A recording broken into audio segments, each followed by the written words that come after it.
Hello there, and welcome to Science for Sleep, where curiosity settles beside you like a familiar companion, and the mysteries of the universe slow themselves down enough for your mind to ease into them without effort. Tonight, we're wandering into something enormous, something so unimaginably large that even seasoned astronomers had to pause when they first realized what they were looking at. It's called El Gordo, a galaxy cluster so massive and so distant that by the time its light reaches us, entire civilizations could have risen and faded, entire forests could have grown and fallen, and countless people could have lived full lives without ever knowing that a titan of the cosmos was shining quietly above them. But that's the way of the universe. It keeps passing on ancient messages whether or not we notice. And sometimes all we need is a gentle invitation to listen. Before we begin unfolding the story of this extraordinary cluster, I'd love to know where you're watching from tonight. What part of the world are you resting in, and what time is it for you right now as you settle in with this quiet exploration? It's always fascinating to imagine listeners scattered across different hours of the evening or early morning, each of us looking up at the same universe yet experiencing it from our own little corners on Earth. Some may be drifting towards sleep, others might be unwinding after a long day, and a few could be watching from the middle of the night when everything feels a little softer, a little slower, and a little easier to take in. If you're finding this relaxing or even just pleasantly distracting, it would mean a great deal if you gave the video a like or subscribed. It helps this cozy space reach others who could use a calm moment, especially when the world feels a bit too full. Now, since you're here, let's ease into the heart of tonight's topic without rushing anything. Take a moment to get comfortable, adjust your blankets or pillows, or simply settle your breathing into a pace that feels natural. Because what we're about to explore isn't just large. It's one of the most enormous structures humans have ever discovered in the entire observable universe. El Gordo isn't just a galaxy cluster. It's a cosmic heavyweight, a true giant assembled from hundreds of galaxies, dark matter, scorching hot gas, and the combined mass of quadrillions of suns. The kind of structure that raises eyebrows in research papers and prompts astronomers to double-check their instruments just to make sure they're not misreading the data. And yet, even with all its size and energy, it has been drifting through space for billions of years, completely silent, long before Earth existed, and long before the idea of humans observing distant worlds had any meaning at all. When people hear galaxy cluster, it's easy to picture something tidy or compact, maybe a group of stars or a few swirls of glowing light gathering closely together. But what we're talking about is something so vast that you could line up millions of entire galaxies between its outer edges and still have room to spare. And El Gordo is on the extreme end of that already extreme category. Its nickname, which means the fat one in Spanish, wasn't chosen in jest. Astronomers were genuinely astonished at its mass. They had seen galaxy clusters before, they had studied the structure of the universe for decades, and they had built countless simulations trying to predict how these massive systems should evolve. But El Gordo had the audacity to show up far bigger and far earlier than anyone expected, almost like the universe had been holding on to a surprising story, waiting patiently for someone to notice. As we move into its details, there's no need to hurry. Let each idea unfold at its own pace, the way the universe took its time forming El Gordo in the first place. This cluster sits more than 7 billion light-years away from us, meaning we observe it as it looked when the universe was only about half its current age. Imagine that. Half the stars we see today hadn't yet formed, the Milky Way was still developing its spiral arms, and Earth was nowhere near becoming the blue and green home we know. Yet there El Gordo was, a massive accumulation of galaxies already well underway.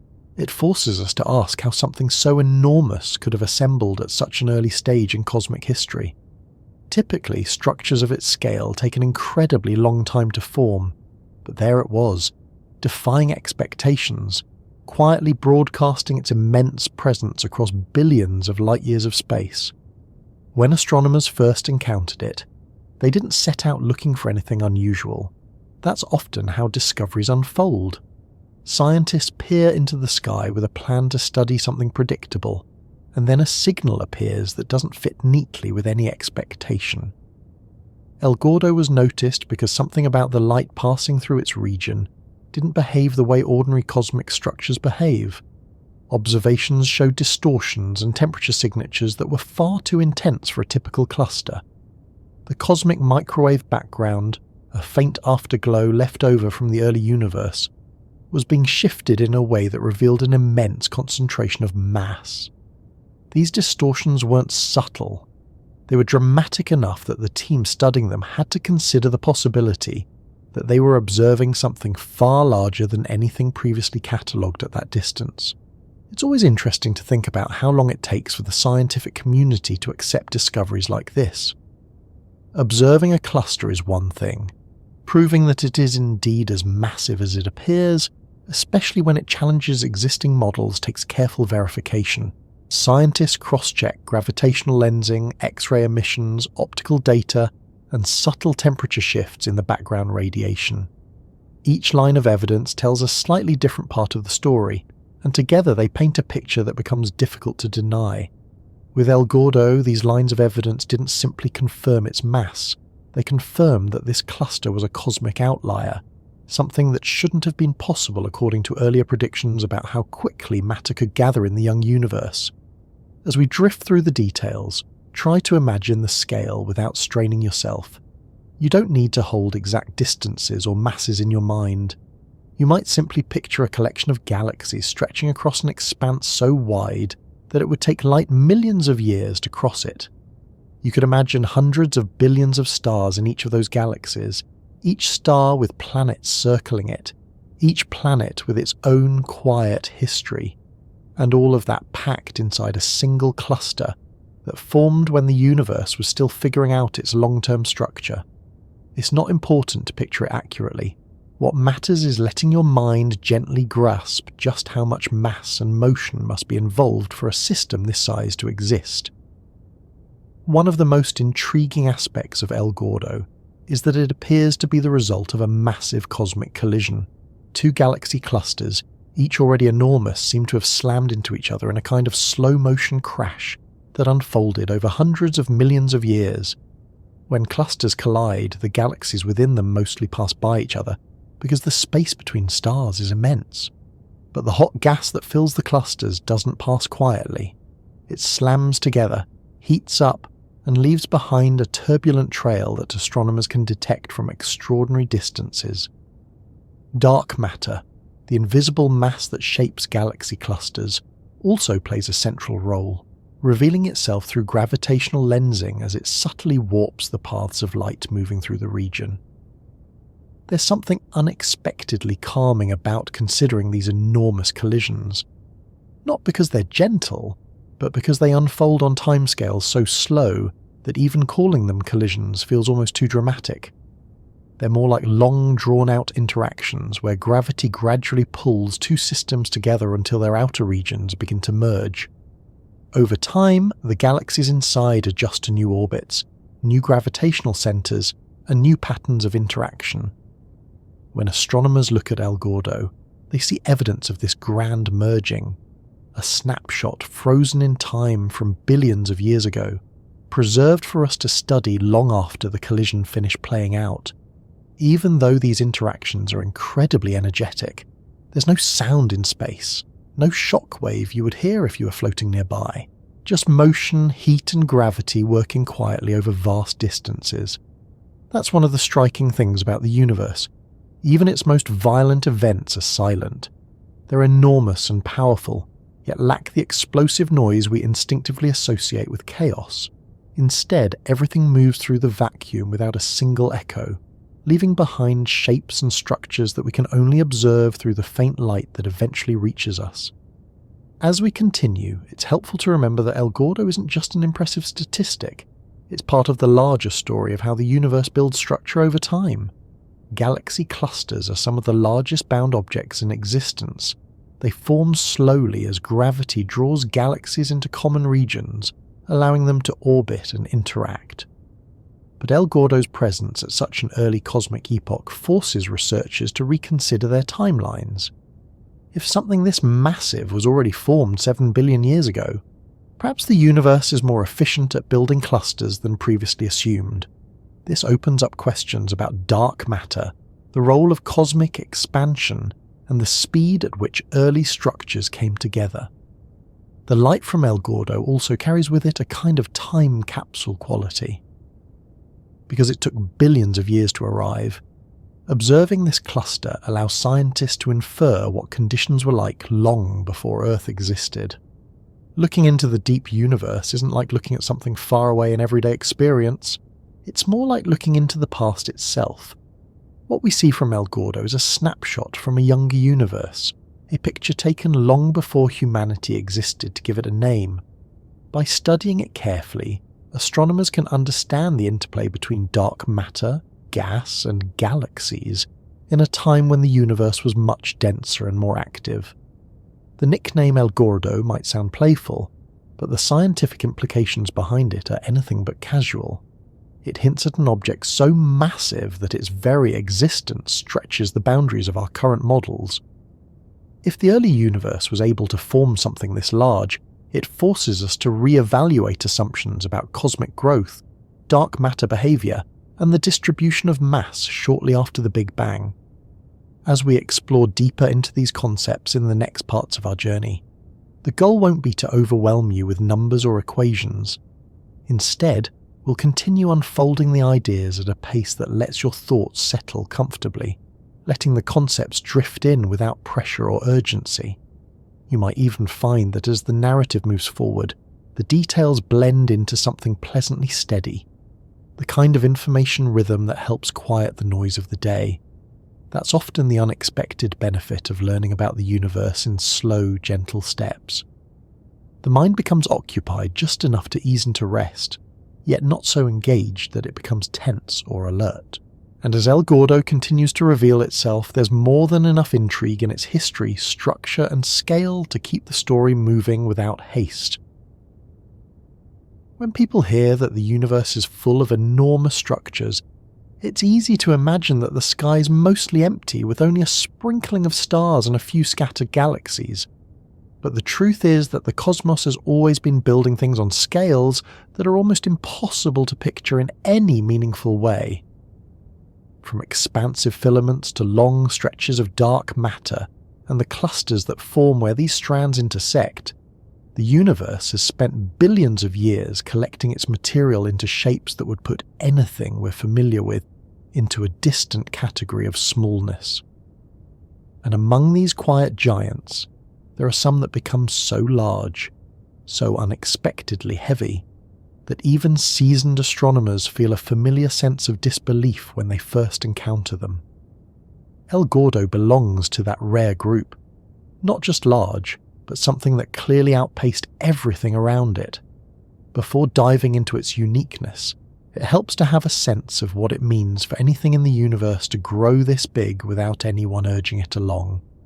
Galaxy clusters form over long periods, shaped by the steady tug of gravity bringing smaller groups of galaxies together, merging them into larger systems until the end result becomes a cluster. This process is slow and generally predictable. Most of the clusters we know fit comfortably within the expectations set by simulations, meaning their size and mass are simply reflections of the time they have had to form and the amount of matter available to pull in. But when a cluster appears that is far too massive for the time period it exists in, the scientific community takes notice. It tells us something unexpected happened, something faster or more efficient than the usual pattern. To appreciate El Gordo's unusual growth, it's helpful to look at the landscape of cluster formation. In the early universe, matter was still settling into larger shapes. Stars were forming inside galaxies. Galaxies were joining into small groups, and those groups eventually became the seeds of clusters. But this growth is usually slow because space is extraordinarily wide. Distances between galaxies can be so immense that it takes billions of years for gravity to pull them together, and even when they start drifting toward one another, The merging process is more like a long, drawn-out approach than a sudden crash. Cluster formation is a gradual tightening of orbits and slow mixing of structures, which means that very massive clusters early in cosmic history aren't expected to be common.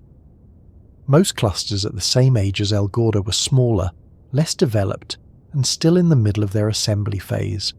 They were collecting material, but they hadn't yet reached their full size. El Gordo, on the other hand, seemed to have skipped several steps, almost as if it had found a shortcut to becoming one of the heaviest clusters known. Its mass was so significant compared to others of its age that astronomers questioned whether the early universe might have been more efficient at forming clusters than their models predicted. If something this massive existed at that time, what else could be out there that hasn't been found yet?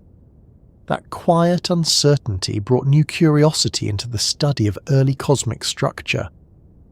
The strange thing about clusters is that even though they are enormous, they rarely look chaotic. Their vastness gives them a calm appearance, especially in images where they appear as gentle clouds of galaxies slowly drifting around a central region. It's easy to forget that each of those galaxies holds billions of stars. From a distance, clusters seem serene. Nothing looks rushed. Galaxies orbit one another without sudden motion. Even a collision between clusters, the kind that may have produced El Gordo, unfolds so slowly that calling it a collision almost seems misleading. It's more like a long interaction that eventually produces a new, larger structure. Still, among these quiet giants, some stand out for the simple reason that they gathered more mass than their neighbours. Many clusters grow steadily, a few grow dramatically. And then, once in a long while, there is one that outpaces everything around it. El Gordo became one of those. Its mass alone set it apart. But what really caught everyone's attention was the point in time at which it already existed. It wasn't supposed to be there yet, or at least not in the form it had taken. The early universe didn't offer much time to assemble such a heavy cluster, so its presence raised a long list of questions that researchers were eager to explore. When studies first began, astronomers expected to categorize El Gordo as a cluster with unusual extra gas, or perhaps an exaggerated temperature measurement. Although surprising observations happen, they often have simpler explanations. But as data accumulated, every line of evidence pointed towards something massive. X-ray observations revealed extremely hot gas. Gravitational lensing showed strong warping of background light. Temperature shifts in the cosmic microwave background demonstrated that this cluster was pushing on surrounding radiation in a way only very massive systems can. Each form of measurement acted like a different vantage point, and all of them agreed on one thing. The structure was heavy, far heavier than anyone had predicted for that era of the universe. Other clusters in the same distance range didn't come close. They were large, certainly, but they fell within the typical mass range expected for their age. El Gordo did not. It was so massive that even comparisons with clusters much closer to Earth, which had twice as much time to grow, made astronomers pause. There weren't many local clusters that outmatched it. And when something is that rare, scientists naturally begin asking more questions about how it formed, how early its growth started, and what the surrounding environment must have been like to make such rapid accumulation of matter possible. In the search for understanding, researchers often turn to computer simulations. These models attempt to recreate the behavior of the universe from its earliest moments, following how matter clumps together into larger structures over time. These simulations are powerful tools, but even they struggle to produce a system like El Gordo at its observed age.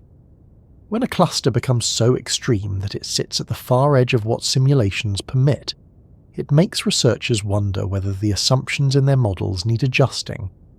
Maybe the early universe had conditions that favoured faster cluster formation. Maybe dark matter behaved slightly differently than expected. Or maybe El Gordo is simply an outlier that challenges existing theories without contradicting them. It's tempting to imagine El Gordo pushing its way ahead of other forming clusters, as if there was some kind of race involved. But of course, there's no competition in cosmic evolution. no sense of urgency, no awareness among galaxies or dark matter. The cluster simply accumulated mass efficiently, possibly because the region it formed in had a higher density of matter than other areas. That would have given it more material to pull in. High-density regions in the early universe act as the seeds for large-scale cosmic structures. Some remain modest in size, others grow over billions of years into clusters, and a few, like El Gordo, capitalize on their environment in exceptional ways. The more astronomers studied the cluster, the more they realized that its history likely involved a major merging event. Two large clusters combining into one would lead to a rapid increase in mass, and the resulting structure would show signs of such a collision. Observations revealed exactly that. There were temperature irregularities in the gas, gravitational signatures consistent with dark matter from merging systems, and patterns in galaxy motion that hinted at a dramatic encounter long before the light from that event reached us. Even if the interaction was slow from a human perspective, on cosmic scales, it was significant enough to leave behind long-lasting clues. If you picture two enormous clusters beginning to merge, it becomes easier to understand how something so massive might come together unexpectedly early. The merging would create a spike in mass, pushing the cluster into a category much heavier than usual. And because the collision occurred billions of years ago, the shockwaves and heated gas left behind would still appear in observations today.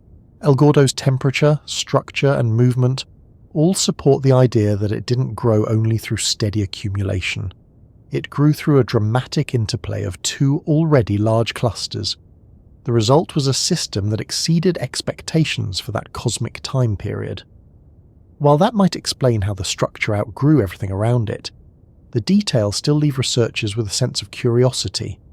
Colliding clusters are not rare on cosmic scales, but the speed and energy implied by El Gordo's formation make it stand out. It's not unusual in a mild sense, the way a slightly larger than average cluster would be.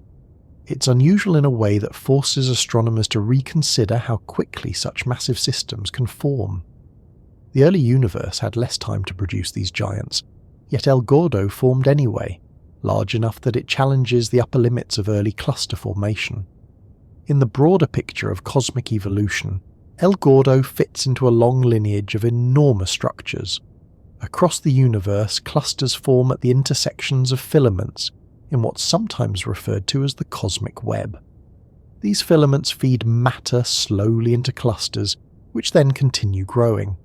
But not all clusters grow at the same pace. Some environments are richer in material, some have denser initial conditions that give them an advantage, and some are simply the result of early mergers that quickly push them into higher mass categories. All of these factors play a role in shaping the quiet giants of the cosmos. Still, El Gordo didn't just join that category, it exceeded it. It stands among the heaviest clusters known, and it reached that status while the universe was still young. Other clusters in the distant universe are massive too, but few compare to its scale. And even among those that do, El Gordo continues to hold its position as one of the most extreme examples ever found. Its presence reminds researchers that the universe is not always as predictable as a model might suggest. There are always exceptions, there are always surprises, and sometimes those surprises reveal gaps in our understanding of how matter behaves on the larger scales.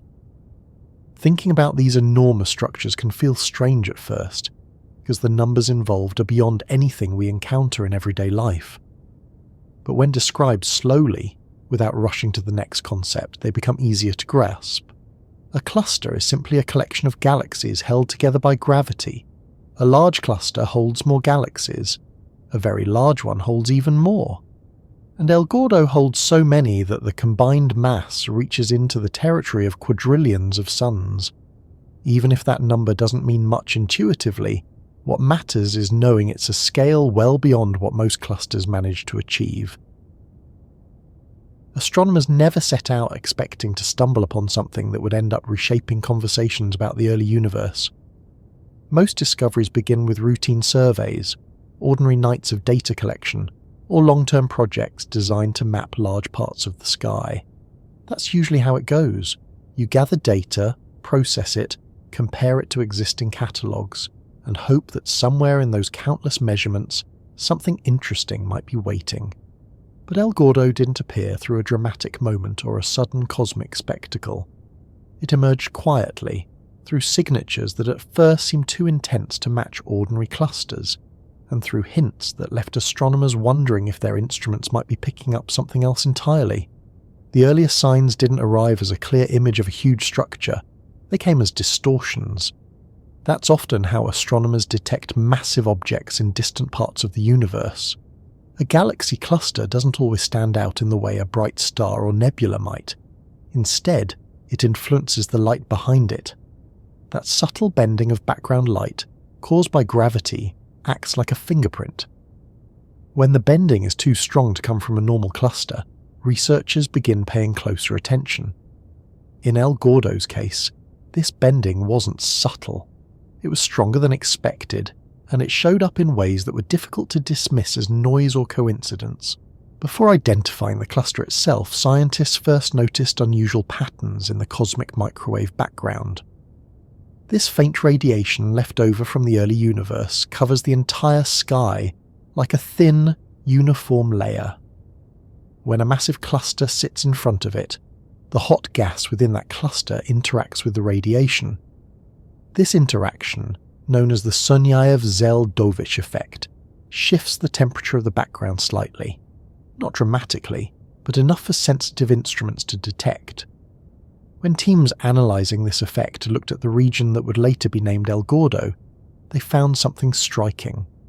The temperature shift was unusually large, far too large. At first, it wasn't clear what was causing it. Background interference or an unrelated source could sometimes create confusing signals. But this shift had the pattern of hot gas from a massive cluster, and the more researchers examined it, the more it looked like the signature of something much heavier than usual. The early data alone wasn't enough to declare anything unusual, but it sparked curiosity, the kind that encourages follow-up observations rather than the kind that can be dismissed. After that, optical surveys began focusing on the area in question. Optical imaging is one of the most straightforward ways to identify galaxy clusters. You look for a concentration of galaxies in a particular region and determine whether they share similar redshifts, meaning they are at the same distance from Earth. When astronomers pointed their instruments at the location flagged by the earlier temperature data, they saw something unexpected. There were galaxies there, many of them, and they seemed to be part of a large cluster. But clusters at that distance were normally smaller or less mature. This one was crowded, a gathering of galaxies so rich that it stood out as soon as the data was processed. Still, richness alone didn't confirm anything unusual. Some clusters simply contain more galaxies than others, depending on their formation history. The real question was mass. A cluster can contain many galaxies without necessarily being extremely heavy. Much of a cluster's mass is not in the galaxies themselves, but in the hot gas and dark matter surrounding and threading through them. So the next step was to examine the hot gas. Scientists turned to X-ray instruments to measure the gas temperature and distribution. Hotter gas suggests deeper gravitational wells, meaning more mass. When the X-ray data arrived, it immediately added weight to the growing suspicion. The gas wasn't moderately hot. It was extremely hot, hotter than typical clusters from the same era. That level of heat could only come from a very deep gravitational well. In other words, a very massive structure. X-ray observations confirmed that the region wasn't simply a bright patch caused by some isolated phenomenon. It was a true cluster and a substantial one. The temperature and spread of the gas suggested a system formed from significant merging activity, the kind of turbulence that leaves behind heated trails detectable even billions of years later. By this point, the team analysing the data began to realise that they had stumbled onto something unusual, not just another entry in a long catalogue of galaxy clusters. But even with optical and X-ray data, mass estimates still require careful checking. To get a more precise sense of the total mass, astronomers turn to gravitational lensing. This method looks at how the cluster distorts the shapes of galaxies behind it. When light passes near a massive object, gravity bends its path, causing the background galaxies to appear stretched or curved. The more mass the cluster has, the more pronounced the effect becomes. In El Gordo's case, the lensing distortions were strong enough to signal that the cluster wasn't simply on the heavy side. It was entering the category of extreme clusters, the kind that researchers rarely encounter at such distances. Combining these different observations takes time because each method highlights a different part of the cluster structure. Optical data shows how many galaxies are present and how they move. X-ray data reveals the temperature and density of the gas. Gravitational lensing exposes how much mass exists in total, including dark matter which is invisible through other means. The Sunyaev-Zeldovich effect adds yet another perspective by showing how the cluster interacts with the cosmic microwave background. When every independent measurement supports the same conclusion, astronomers gain confidence that what they're observing is real, and not a result of faulty data or mistaken assumptions. When researchers looked at the combined datasets for El Gordo, the evidence formed a consistent picture. This wasn't simply a large cluster. It was one of the most massive clusters ever detected at that distance. Not only that, but the data suggested a merger in progress, or one that had occurred relatively recently in cosmic terms. The shock-heated gas and asymmetric distribution of galaxies pointed toward a dynamic history. Two clusters of substantial mass had likely collided, producing the overwhelming structure observed today. At this stage, the scientific community began taking notice. When something challenges expectations about cosmic growth, researchers want to understand what makes it unusual. El Gordo's existence at such a young cosmic age raised important questions about how the early universe behaved. If a cluster this massive had formed so long ago, maybe the common assumptions about how quickly matter can clump together needed refining. Or maybe the region of the universe where El Gordo formed had particularly dense initial conditions, giving it a head start that most clusters didn't have. Follow-up studies using larger telescopes and more sensitive detectors strengthened the findings even further. Optical surveys with deeper imaging showed that many of the galaxies within the cluster were actively forming stars or displaying features typical of merging systems. That was consistent with the idea of two clusters colliding. Higher resolution X-ray imaging revealed shock fronts and temperature gradients that pointed toward large-scale turbulence. Those are the fingerprints of a dramatic merging event, the kind that could rapidly build a massive structure.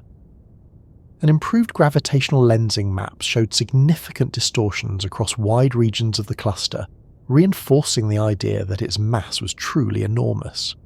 Every new observation added another layer of detail. None contradicted the earlier measurements. If anything, they confirmed that the initial mass estimates had been correct. El Gordo wasn't just heavy, it was extraordinarily heavy for its age. And that's what makes it stand out. Not all massive clusters pose a challenge to cosmic models. Many heavy clusters exist closer to Earth, where the universe has had more time to assemble them. But El Gordo is seen as it was more than 7 billion years ago, which means it formed much earlier than clusters of similar size. That timing is the key. The earlier in cosmic history a cluster forms, the more difficult it is for it to reach extreme mass. Astronomers began presenting their findings at conferences and publishing their results in journals. The cluster quickly gained attention not just because of its mass, but because of what it implied about the early universe. Researchers started questioning how common such systems might be. If El Gordo existed at that time, were there others of similar size waiting to be discovered? Or was it a rare outlier in a universe that mostly followed predictable patterns?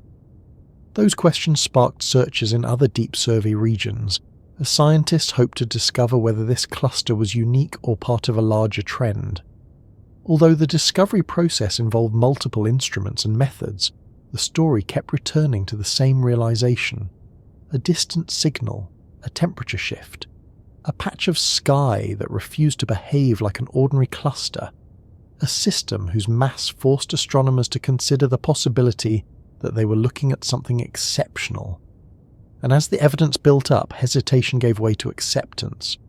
The cluster had revealed itself through quiet signals that only careful observation could detect, and once everything aligned, it became clear that astronomers had found something worth studying in depth. Even now, researchers continue analysing El Gordo to understand what made it grow so rapidly. They look at the galaxies within it, the velocities they travel at, the distribution of dark matter, the temperature of the gas, and the ways in which the cluster interacts with light from behind it.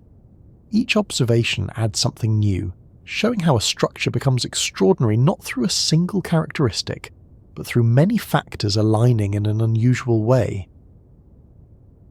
When astronomers first noticed the region that would later become known as El Gordo, they weren't searching for something extraordinary.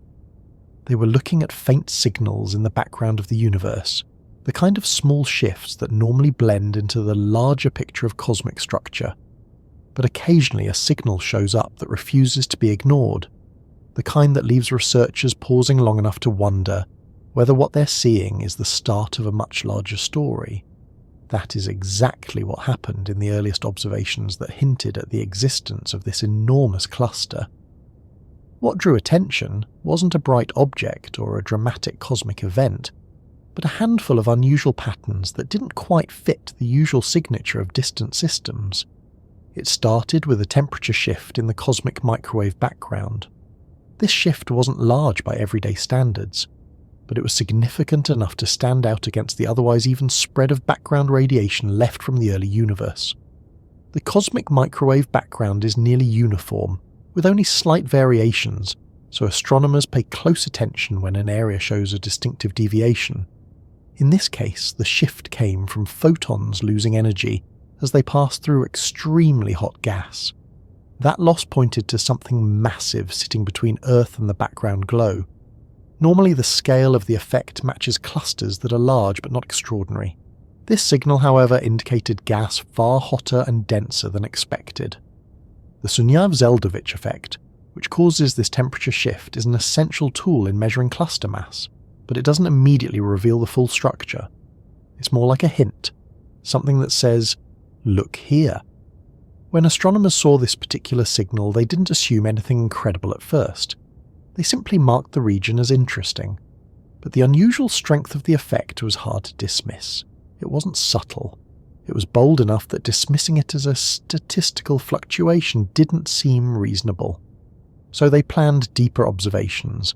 As more teams began examining the same patch of sky, additional signals started to surface. Instead of fading under scrutiny, the area became more compelling. Optical surveys pointed out that the region wasn't empty. There were signs of many galaxies, too many for an ordinary cluster at that distance. The galaxies were dimmer than nearby ones because of the vast distance their light had travelled, yet their distribution suggested that they were part of a coherent system. When researchers compared their redshifts, more evidence emerged. These galaxies weren't randomly aligned. They were travelling through space at similar distances and velocities, indicating they belonged to the same large structure. Those findings alone didn't confirm anything unusual, but they added another piece to the puzzle. A heavy cluster, especially a distant one, affects the motion of its galaxies, so their velocities can offer clues about the mass of the system. Early measurements showed that some galaxies were moving at impressively high speeds relative to one another, suggesting the gravitational pull binding them was extremely strong. That pointed toward a deep gravitational well, and deep wells imply large mass. X-ray observations soon followed, providing yet another angle on the system's hidden nature. X-ray telescopes are particularly sensitive to the hot gas that fills galaxy clusters, and this region emitted X-rays that were noticeably intense. Hot gas in clusters can reach tens of millions of degrees, heated by the combined gravity of thousands of galaxies and the dark matter halos around them. In El Gordo's case, the gas temperature suggested energetic interactions, the kind that often accompany collisions between massive clusters. The X-ray brightness and temperature indicated a massive structure with turbulent activity, something far beyond a typical cluster at that distance. Researchers analysing the X-ray data realised that the distribution of hot gas wasn't smooth. There were asymmetries that didn't match a relaxed, mature cluster. Instead, the gas appeared disturbed, as if two enormous systems had collided and left behind heated trails. These disturbances revealed shock fronts, areas where gas was compressed and heated as two structures passed through each other. When shock fronts are present, the system is usually classified as a merging cluster, and merging clusters often have very high mass. These signs continued collecting until it became clear that something much bigger than expected was shaping the region.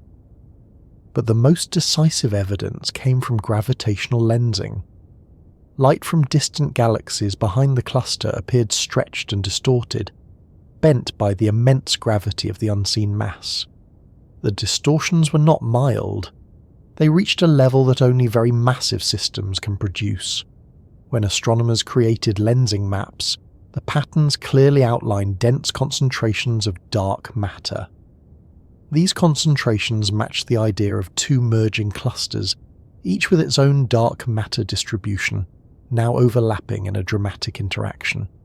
The lensing strength alone was enough to indicate a genuinely enormous system. When researchers combined the lensing data with measurements from the Sunyaev-Zeldovich effect, the X-ray observations and optical galaxy counts, the combined picture became increasingly compelling.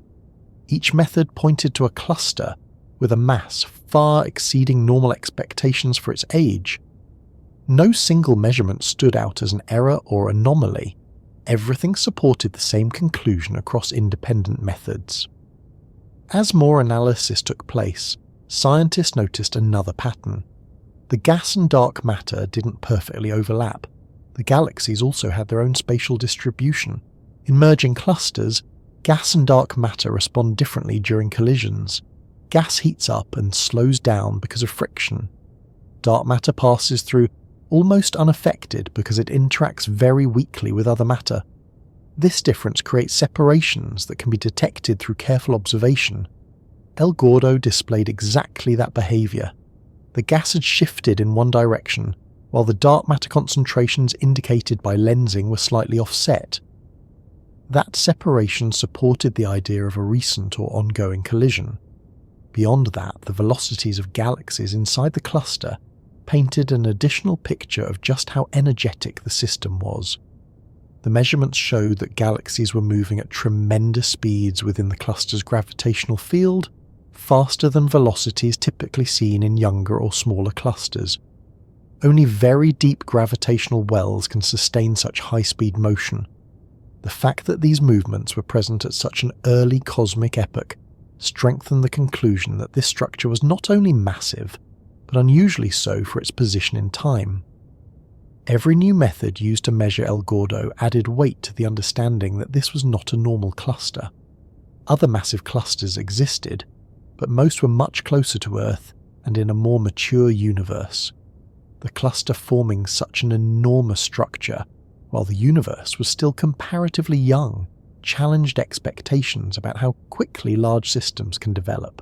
As astronomers continued analysing the data, they began to realise that the signals indicating extreme mass weren't isolated to one part of the cluster. The entire region supported the same interpretation. The temperature distribution, the Sunyaev-Zeldovich signature, the X-ray emissions, the lensing strengths, the galaxy velocities, and the overall structure aligned into one coherent conclusion. Something truly immense had formed billions of years earlier than expected. More observations followed, not because researchers doubted the cluster's existence, but because they wanted to understand its behaviour in greater detail. Each new instrument brought clarity. Higher resolution images revealed structures that had been blurred in earlier data sets. More precise spectroscopic measurements refined the velocities of galaxies.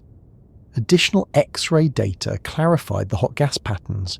Every update helped solidify the understanding that this cluster was exceptional. The signals that first hinted at something interesting eventually transformed into evidence of a genuine outlier. They showed astronomers that the early universe may have been capable of assembling enormous structures faster than previously thought. Some researchers suggested that the cluster may have formed in a region of unusually high density, giving it access to more matter than average. Others propose that the merging event accelerated the growth significantly, enabling the system to reach extreme mass quickly. The signals also led scientists to reconsider small details about how dark matter behaves during collisions. Gordo provided a natural experiment for observing dark matter distributions under extreme conditions.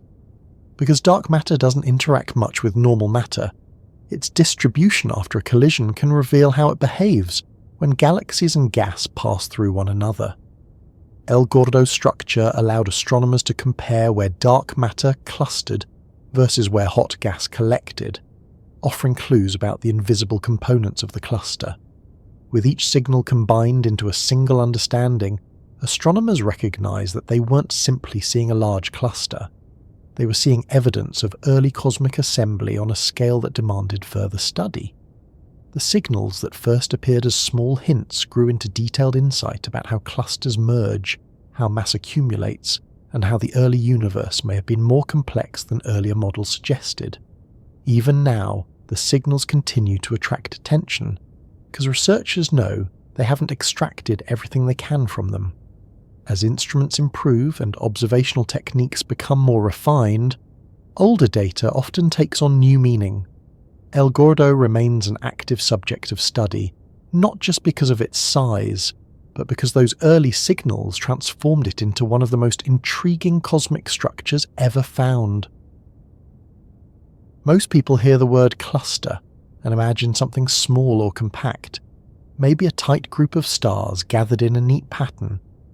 But a galaxy cluster isn't just a handful of stars or even a handful of galaxies. It's a structure so enormous that it makes individual galaxies look like grains in a landscape far wider than anything our senses are designed to grasp. To understand why Gordo is able to stand out among these giants, it helps to take a moment and picture what a galaxy cluster actually is, not in precise diagrams or dramatic illustrations, but in simple terms that allow the mind to settle into the scale without strain. A cluster is the universe's way of gathering matter into its largest gravitationally bound systems. Galaxies don't drift around in complete isolation.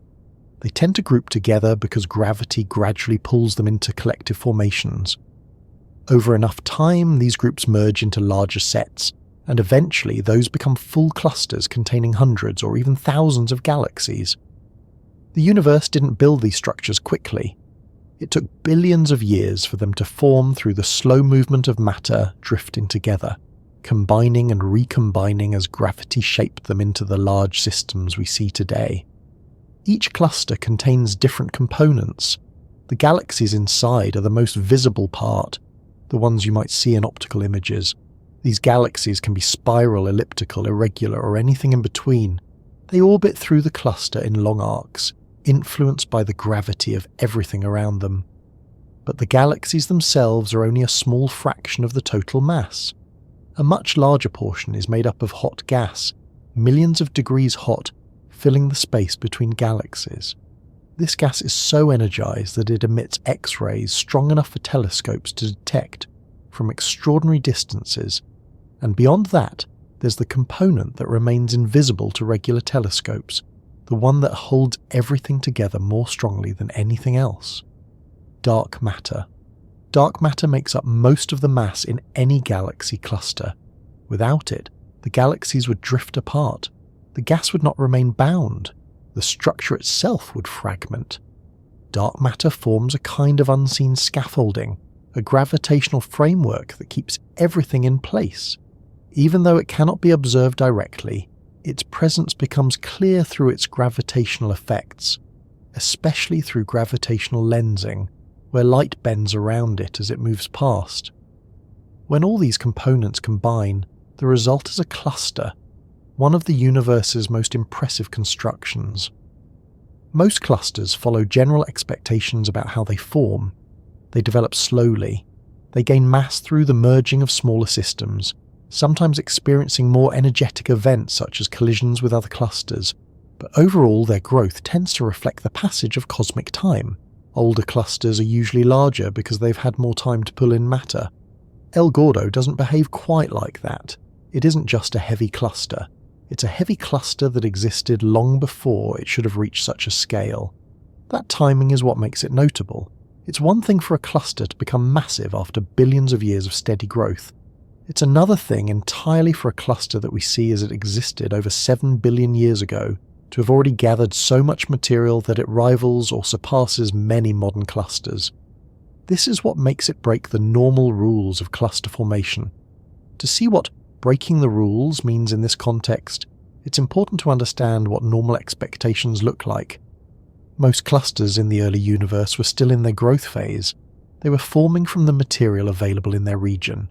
This process involved merging, accretion, and the gradual build-up of dark matter halos. These clusters were often smaller than their present-day counterparts, because the universe simply hadn't existed long enough for extremely massive structures to take shape. Large clusters do exist at earlier times, but they tend to be less massive than the giants we find in the nearby universe. El Gordo stands out because it bypassed that slow-scale progression. At an age when the universe was only about half of what it is now, it had already reached a mass that would typically require far more time to assemble. The cluster wasn't just massive on a relative scale, meaning massive compared to others at its distance. It was massive on an absolute scale. The total mass estimates place it among the top tier of clusters ever seen in any era, which is why astronomers had so many questions about how it grew so quickly.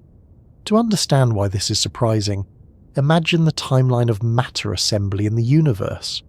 After the Big Bang, matter wasn't distributed evenly.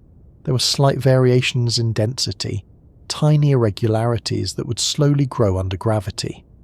The denser regions attracted more matter, becoming the seeds of future galaxies and clusters. That growth, however, was limited by time. Forming a massive cluster takes billions upon billions of years of gradual gathering. It doesn't happen overnight. If you look at clusters closer to Earth, which we see in the universe as it exists today, many of them are extremely massive because they have had nearly the entire age of the universe to build up their mass. El Gordo didn't have that luxury. The light we observe from it comes from a time when the universe was still young, yet the cluster had already achieved a mass that rivals some of the heaviest modern clusters. That alone strains expectations, but El Gordo goes further by also displaying signs of a major collision event. This merging activity hints at two already large clusters coming together, an event that would dramatically boost its mass in a short period. For such an event to occur so early means the two smaller clusters that combined to form El Gordo were themselves unusually massive. The situation becomes a chain of unlikely developments that all had to line up for this cluster to exist in the form we observe it. The fact that El Gordo is a merging cluster adds more complexity to the idea of it breaking the rules. Merging clusters offer some of the most energetic events in the universe, outside of things like black hole collisions. When two clusters combine, the galaxies within them don't crash into each other directly because they are spaced too far apart. But the hot gas between the clusters collides, generating shockwaves that heat the material to high temperatures. Dark matter passes through relatively unaffected, but the gas slows down and compresses, creating a temporary separation of the cluster's components. This separation was clearly visible in El Gordo, a sign that the collision took place not long before the light we observe left the cluster. What this means for rule breaking is that El Gordo not only grew large in an unusually short time, but did so through a dramatic event that requires both progenitor clusters to already be substantial. That combination makes astronomers rethink how dense regions of the universe could have been early on.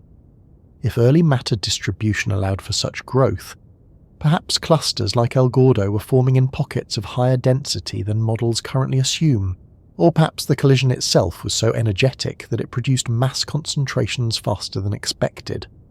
Understanding the structure of a cluster also helps explain what makes El Gordo stand out. A typical cluster has a fairly symmetric shape if it's been stable for a long period. Galaxies orbit smoothly within the gravitational potential well. The hot gas forms a relatively smooth halo around the centre. Dark matter distributes itself in a shape that aligns with the cluster's gravitational pattern. But El Gordo isn't symmetric. It doesn't have the relaxed shape of an old settled cluster. The distribution of galaxies suggests directional movement. The hot gas has regions of high temperature that mark shock fronts. The dark matter maps reveal offsets between different parts of the system. All these observations show that El Gordo was not sitting idle when we observe it. It was in the middle of complex internal dynamics, and that level of activity points toward a merging event powerful enough to rapidly accumulate mass. This is important because a merging event of that scale is statistically unlikely in the early universe. It requires both participating clusters to be unusually massive, and it requires the timing of their collision to align perfectly with the snapshot of cosmic history we observe. Another layer worth understanding is the composition of clusters in general. The galaxies within them are usually classified by type. In many mature clusters, elliptical galaxies dominate because mergers over time disrupt the formation of new stars. Spirals become less common. But in younger clusters, there's often a mix. Early clusters may still have galaxies forming stars at high rates. El Gordo shows a significant number of galaxies that appear to be active, meaning star formation was still underway at the time. This combination of active galaxies, hot gas, and dark matter offers clues about how far along the cluster was in its development. The star-forming galaxies show that the system hadn't settled into a quiet, mature state, reinforcing the idea that it was a young but extremely massive cluster.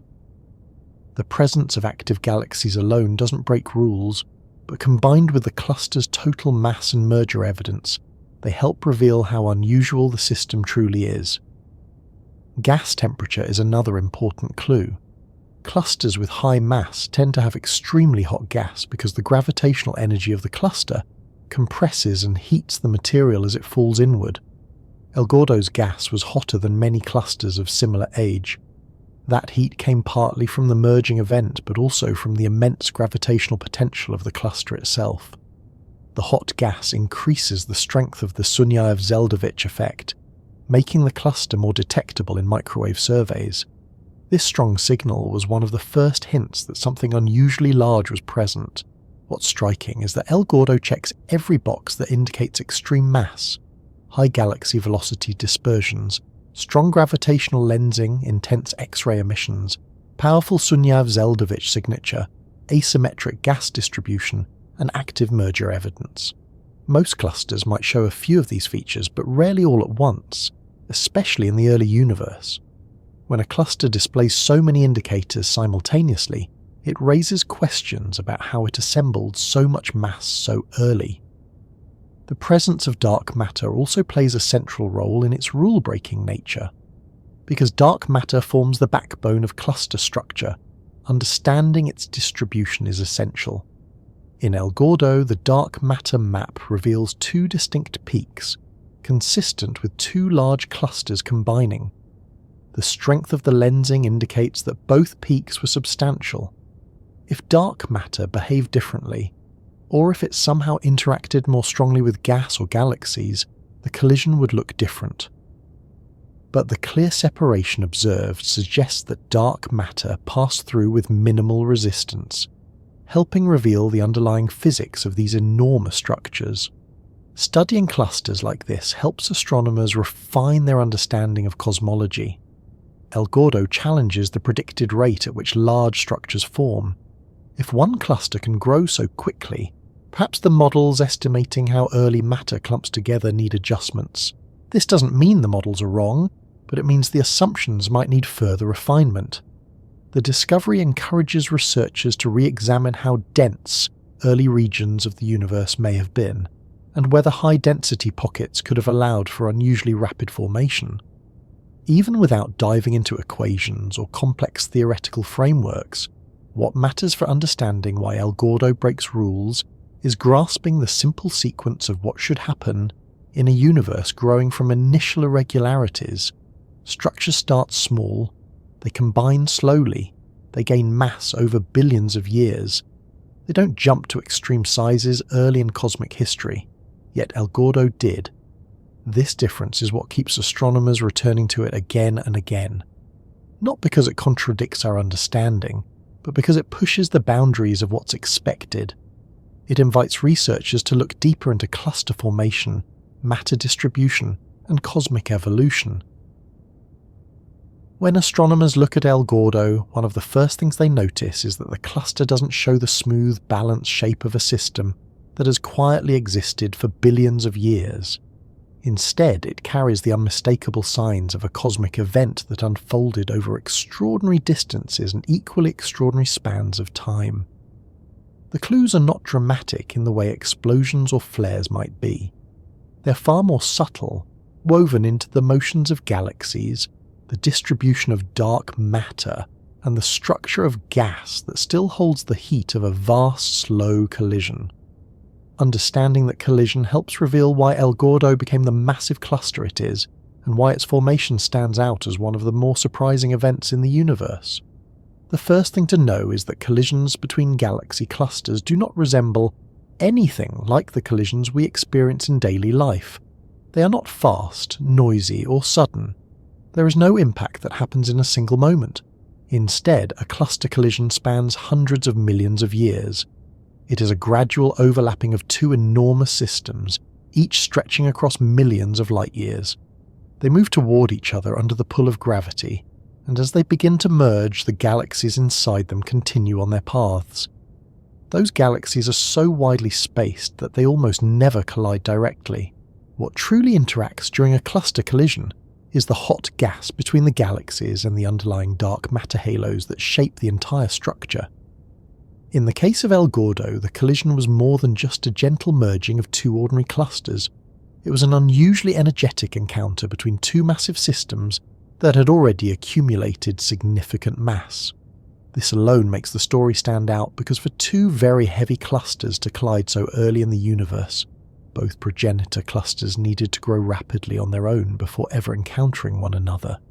Each one had a long history preceding the merger, built from smaller groups that combined to form the two main structures that eventually collided. The traces of the collision are not hidden. They appear in the temperature of the gas. They appear in the distribution of light. They appear in the movements of galaxies, and they appear in the lensing patterns created by dark matter. Taken together, these clues form a picture of a collision powerful enough to leave marks that remain visible even after more than 7 billion years. One of the clearest indicators is the heated gas. Gas in galaxy clusters normally reaches high temperatures, but when two clusters collide, the gas from both systems meets at tremendous speeds. Since galaxies pass through each other easily, the gas becomes the main participant in the collision. As it slams together, it compresses and heats dramatically. The heat from this interaction produces shockwaves that spread through the cluster, raising the temperature of the gas far beyond what a relaxed, non-merging cluster would produce. In El Gordo, the gas temperature is unusually high for its era, and the patterns of heat distribution show irregular shapes, exactly what one would expect from two large systems merging. X-ray observations reveal this clearly. Instead of seeing a smooth halo of hot gas centered around a calm, gravitational middle, astronomers see turbulence. They see clumps of heated material, elongated regions where shock fronts have travelled, and asymmetries that indicate the collision did not happen head-on. These features tell researchers that the encounter between the two clusters was complex and energetic, with one cluster moving through the other in a way that left long-lasting imprints. Another important clue lies in the distribution of galaxies. In a settled cluster, galaxies typically orbit around a common centre, moving in patterns that reflect the cluster's overall gravitational field. But in a merging cluster, the galaxy movements can be chaotic. Their velocities can spread over a wide range, indicating that the gravitational field is not stable. In El Gordo, the velocities of galaxies show significant variation, suggesting that the cluster has not yet fully settled after the collision. These galaxies are still adjusting to their positions within the combined gravitational field. Galaxies serve as discrete markers of the larger structure. They don't feel the same resistance as gas during collision, so they carry memories of the paths they took before and during the encounter. By measuring their velocities and positions, astronomers can reconstruct how the two clusters approached each other and how their paths influence the final structure. In El Gordo, the galaxy data points toward a collision where one cluster passed through the other at a high relative speed, leaving behind an asymmetric arrangement. The behaviour of dark matter offers another window into the collision. Dark matter forms the largest component of a cluster's mass, shaping the gravitational field that holds galaxies and gas together. But unlike gas, dark matter does not experience friction. It passes through a collision with little resistance. This means that when two clusters merge, their dark matter halos continue moving forward with fewer disturbances, while the hot gas slows down because of the collision. In El Gordo, the distribution of dark matter inferred from gravitational lensing maps shows two major peaks offset from the gas distribution. This separation is one of the most telling signs of a cluster collision. It indicates that the dark matter passed through the collision relatively unaltered, while the gas lagged behind and heated up. The fact that the dark matter peaks remain distinct also suggests that the merger is relatively recent in cosmic terms. Over time, the dark matter from merging clusters gradually combines, but the clear presence of two peaks shows that the process is still ongoing at the time we observe the light. This separation between gas and dark matter also provides valuable information about the physics of dark matter itself. If dark matter interacted more strongly with other matter, it would have slowed during the collision. But the clear separation seen in El Gordo supports the idea that dark matter has very weak interactions beyond gravity. This observation helps researchers refine their understanding of dark matter properties, making El Gordo not just an unusual cluster, but an important laboratory for studying the unseen components of the universe. The Sunyaev-Zeldovich effect provides yet another way to trace the collision. When electrons in the hot gas interact with photons from the cosmic microwave background, they shift the energy of those photons. The size of this shift depends on the temperature of the gas and the amount of gas present. In El Gordo, the effect is particularly strong, reflecting both the enormous quantity of hot gas and its high temperature. The strength of this signal shows how dramatic the collision must have been, because such intense heating requires energy on a scale that only cluster mergers can produce. All these indicators together build a detailed picture of the collision. The two clusters approached each other, drawn by their mutual gravitational attraction. As they got closer, their galaxies continued moving within their respective halos. When the clusters finally overlapped, their galaxies largely passed through without direct interaction. But the gas collided forcefully, creating shock fronts and heating to extreme temperatures. The dark matter halos followed their trajectories with minimal resistance. After the initial pass-through, the clusters continued moving, with the galaxies and dark matter stretching away from the heated gas. The result is a structure with clear separation between components, heated gas in elongated shapes, and galaxies with a broad velocity distribution. This snapshot of the collision gives astronomers insight into the larger scale structure of the universe at the time. The fact that such a collision occurred so early suggests that the region where the clusters formed was unusually rich in matter. For two massive clusters to exist close enough to merge, their birthplaces had to be dense. These dense regions are thought to form naturally from variations in the early universe, but the specific region that produced El Gordo appears to have produced structures more quickly than others. That density allowed both progenitor clusters to grow rapidly. Smaller groups of galaxies fed into them, merging and adding mass. Dark matter collected around them, creating deep gravitational wells. When the two large clusters finally encountered each other, the collision became one of the most energetic known in the universe, leaving behind the signals astronomers now study.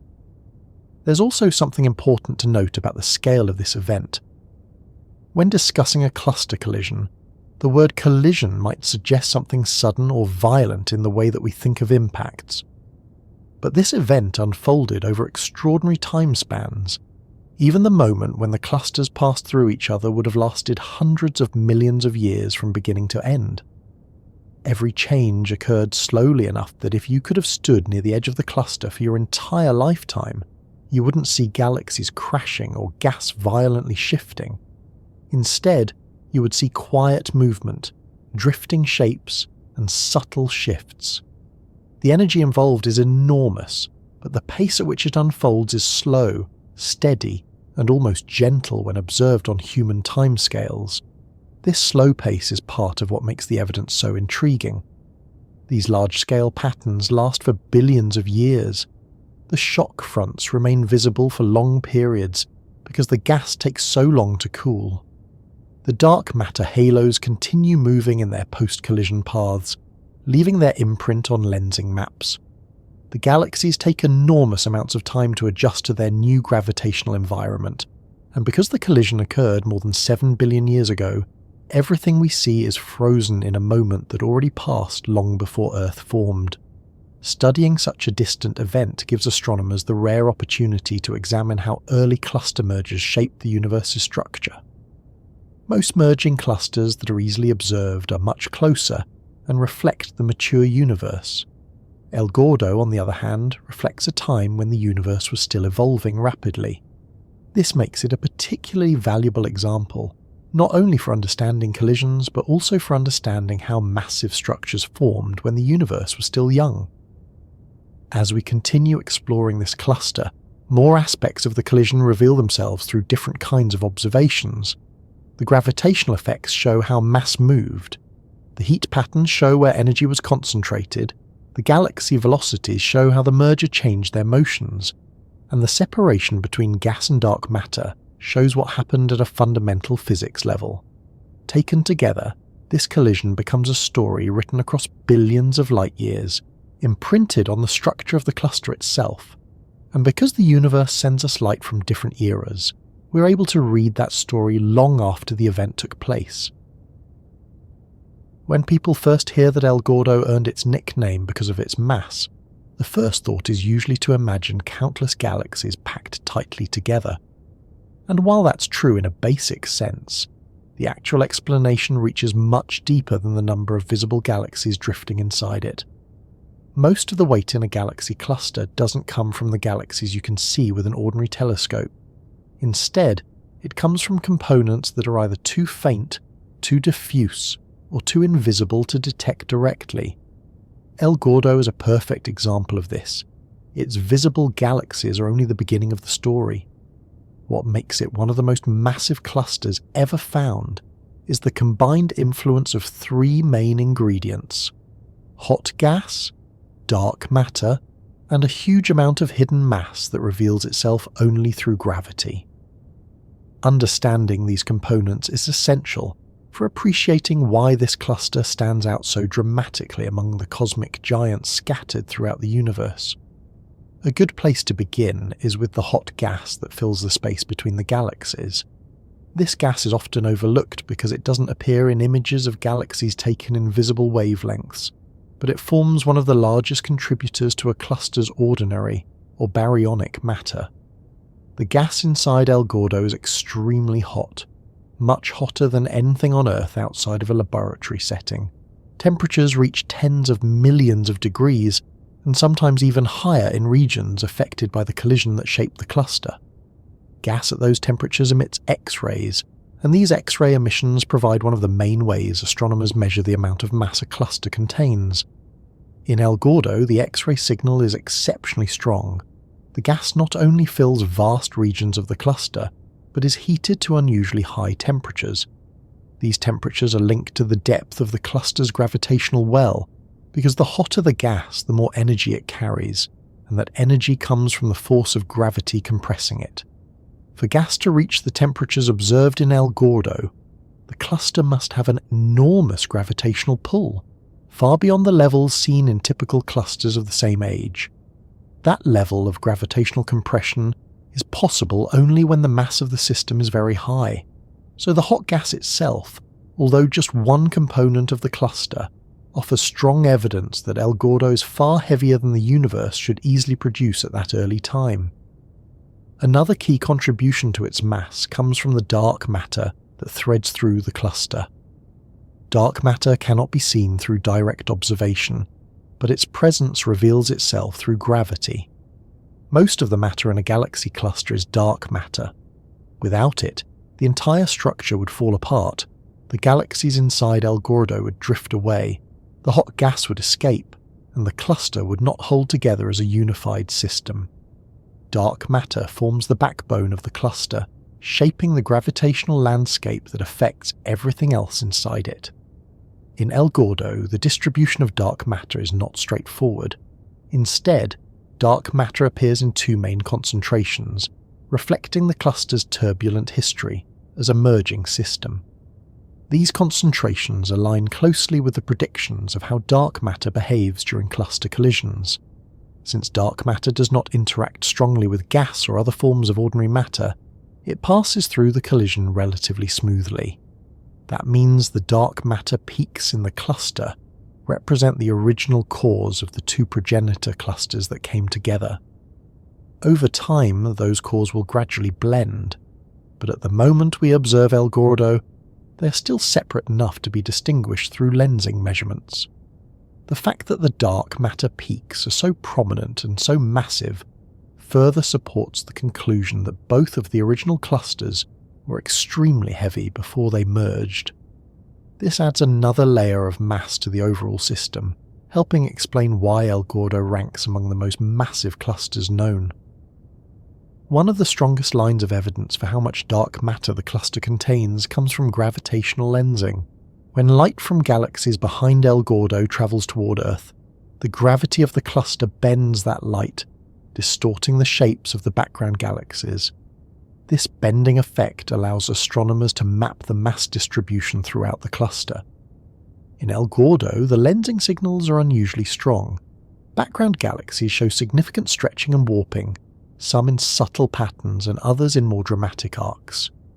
These distortions trace out the gravitational influence of dark matter, revealing where its largest concentrations lie.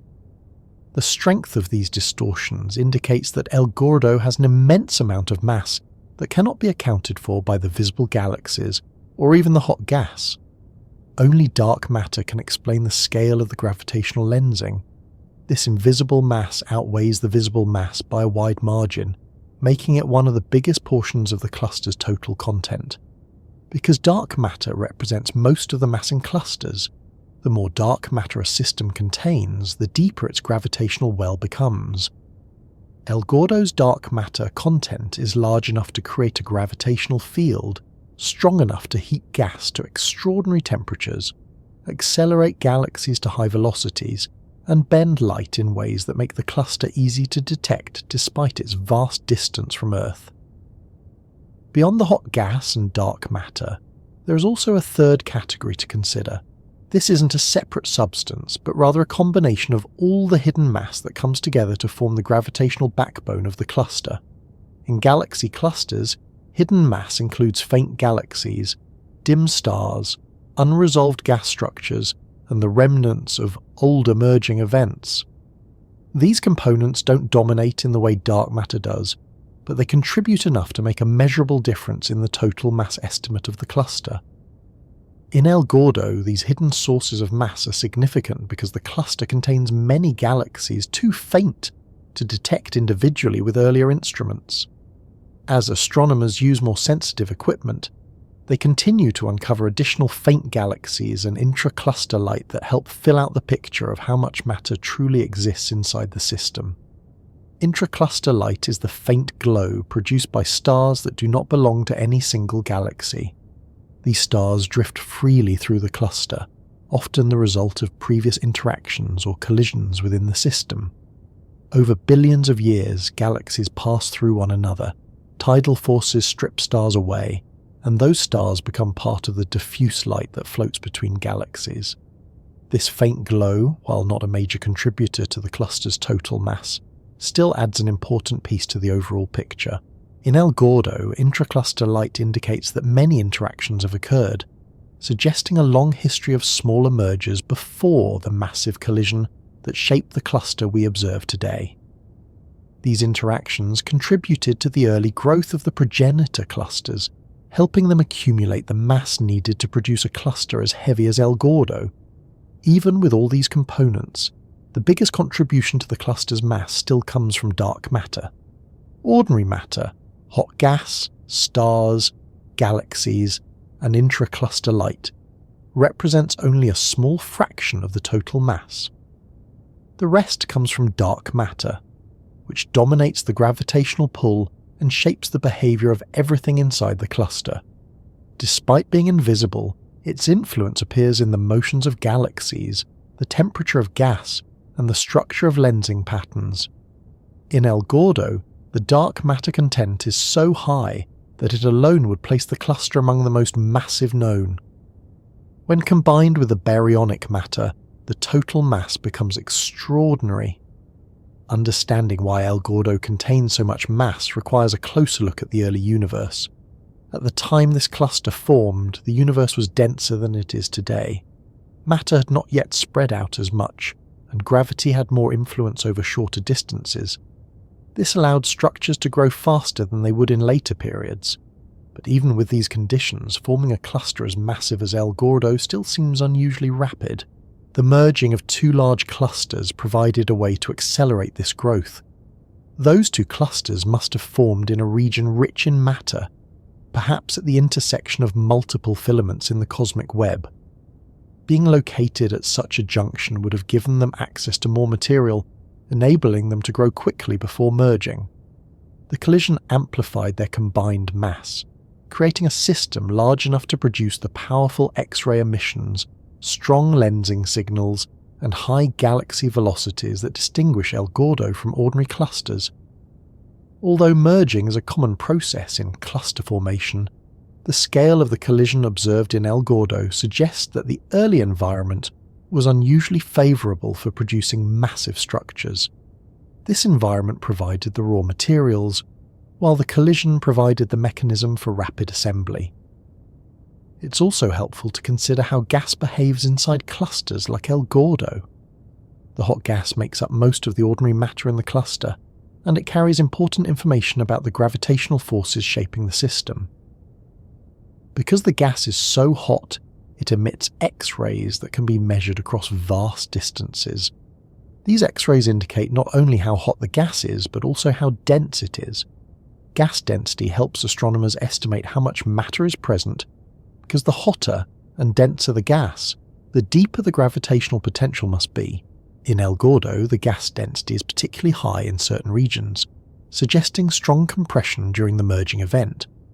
Gas compression happens when two clusters collide, and the pressure increases dramatically as their gas halos push against one another. This pressure produces shockwaves that travel through the cluster, heating the gas as they move. These shockwaves can remain visible in X-ray data long after the initial impact has passed. In El Gordo, the shock signatures are still present, showing elongated patterns and uneven temperature distributions. This unevenness is a direct consequence of the merger, and it continues to shape the cluster's appearance. The distribution of gas reveals where the most intense interactions occurred, and how the two progenitor clusters pass through each other. Dark matter, unlike gas, does not produce light or heat. Its distribution must be measured indirectly through its gravitational effects. In a relaxed cluster, dark matter forms a smooth centralized halo. But in a merging cluster, the dark matter peaks remain associated with the original cause of the colliding clusters. In El Gordo, lensing observations show two such peaks, indicating that the cluster has not yet fully relaxed into a single smooth structure. This makes sense given the timing of the collision. The light we observe today describes the cluster as it existed more than 7 billion years ago, during a period shortly after the merger. The separation of peaks reflects that stage of evolution. Together, the gas, dark matter, and hidden baryonic mass form a complete picture of why El Gordo is so heavy. Each component contributes in different ways, but they all combine to create one of the universe's largest gravitationally bound systems. The balance between these components determines how the cluster behaves, how it evolves, and how it appears in different observational wavelengths. This unusual combination of mass components is what gave the cluster its name. Researchers studying it recognized that its mass was far beyond the norm, even for large clusters. The nickname El Gordo reflects this extreme nature, but the name also captures something about the surprise the cluster evoked when first discovered. It is not just heavy, it is extraordinarily heavy at a point in cosmic history when such mass should have been rare. When astronomers study a distant galaxy cluster like El Gordo, they're not looking at it as it exists today. They're seeing it as it was when the light began its journey across the universe, long before the Earth formed, long before the Sun ignited, and long before life appeared to observe anything at all. This idea can feel unusual at first because in everyday experience, we see things in the moment they're happening. A streetlight turning on, a bird flying past, a car passing through an intersection. Everything arrives in real time. But the universe doesn't deliver its distant stories on a real-time schedule. Light takes time to travel, even when it moves faster than anything else in existence. The farther away an object is, the older the information becomes by the time it reaches us. That delay becomes an essential part of understanding why El Gordo appears the way it does, and why its light tells us something important about the universe's early history. El Gordo sits at a distance of over 7 billion light-years from Earth.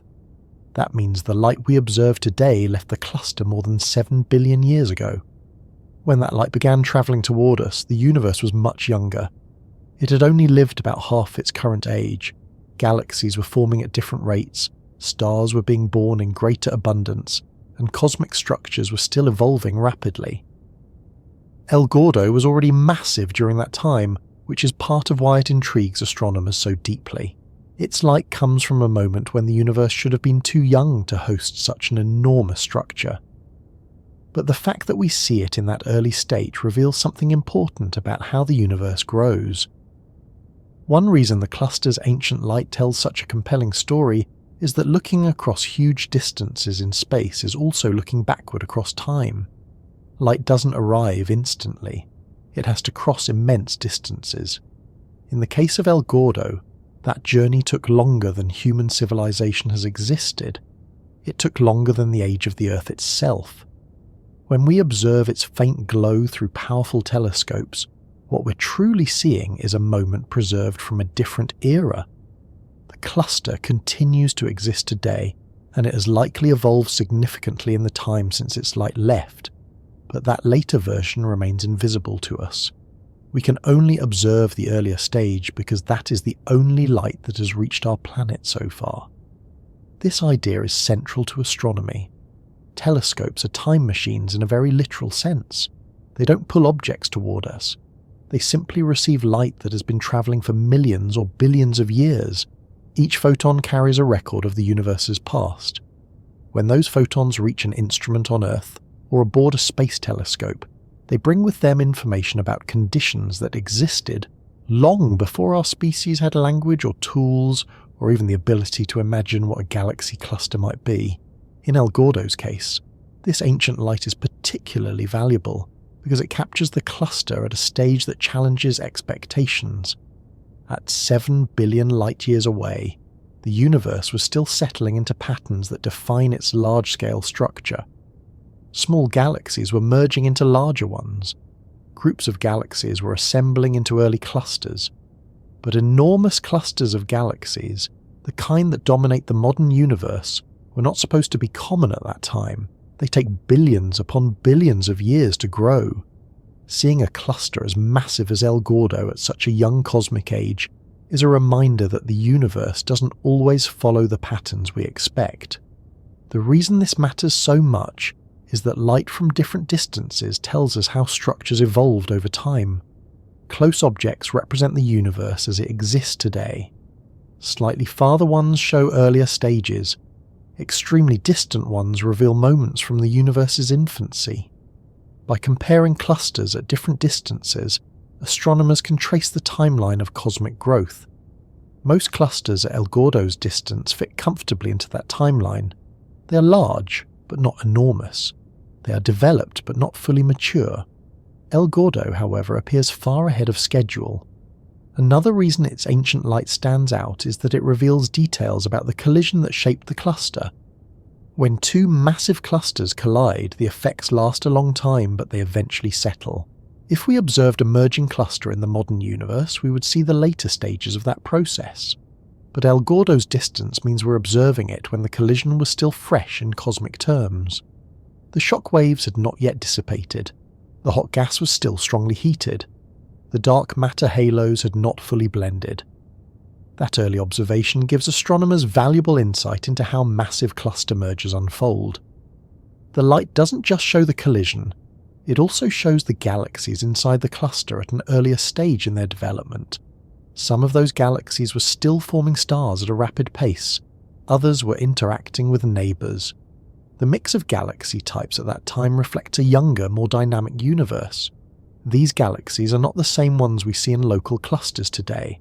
Over billions of years, they would have evolved, merged, and changed dramatically. But because the light left so long ago, we see them at the moment when they were still adjusting to the effects of the larger collision. Looking at El Gordo's ancient light also offers insight into the behaviour of dark matter. During a collision, dark matter halos pass through each other with little resistance. That behaviour leaves distinct signatures in lensing maps. These signatures look different in the early stages of a merger compared to the later stages. Because the light we observe left while the cluster was still in transition, it reveals details about dark matter that would be difficult to detect in older clusters. It shows the separation between dark matter peaks and the hot gas. It shows how the halos responded to the collision before they gradually blended. These details are crucial for understanding the fundamental properties of dark matter, which remains one of the universe's biggest mysteries. One subtle yet important detail about El Gordo's ancient light involves its redshift. As the universe expands, light stretches. That stretching shifts the light toward longer wavelengths, making distant objects appear redder than they originally were. The amount of this redshift indicates how far the light has travelled and how long it has been in motion. In El Gordo's case, the redshift is significant enough to place it firmly in the category of early massive clusters. This redshift measurement becomes a timestamp, letting astronomers determine the cluster's age at the moment the light left it. The expansion of the universe adds another layer of meaning to this. When the light we see today first left El Gordo, the cluster was much closer to our region of space than it is now. The universe has expanded significantly since then, so the distance the light travelled is not the same as the distance the cluster currently sits. In fact, the cluster has been moving away from us during the entire journey of its light. That movement adds complexity to the calculation, but it also helps reveal the universe's expansion rate at different points in time.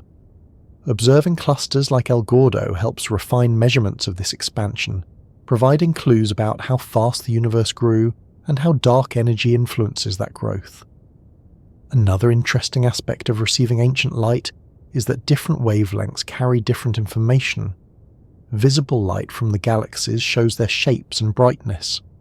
X-ray light from the gas shows temperature and density. Microwave data from the Sunyaev-Zeldovich effect shows how the cluster alters the cosmic microwave background.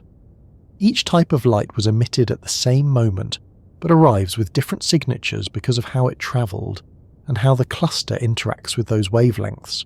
This variety gives astronomers a multi-layered view of the cluster. It allows them to reconstruct the conditions at the time the light began its journey. All these observations help build a picture of El Gordo as it existed in the early universe. But the cluster didn't freeze in that state once its light left. It continued evolving, it continued merging, it continued accumulating mass. The El Gordo that exists today is almost certainly different from the one we observe. It has had billions of years to grow and settle. The galaxies inside have aged. The gas has cooled in some regions and heated in others. The dark matter halos have blended more smoothly. But none of this is visible to us yet because the light reflecting those changes has not reached Earth. This delay creates an interesting paradox. The version of El Gordo we study may no longer exist in its observed form. The light is a preserved moment from a distant past.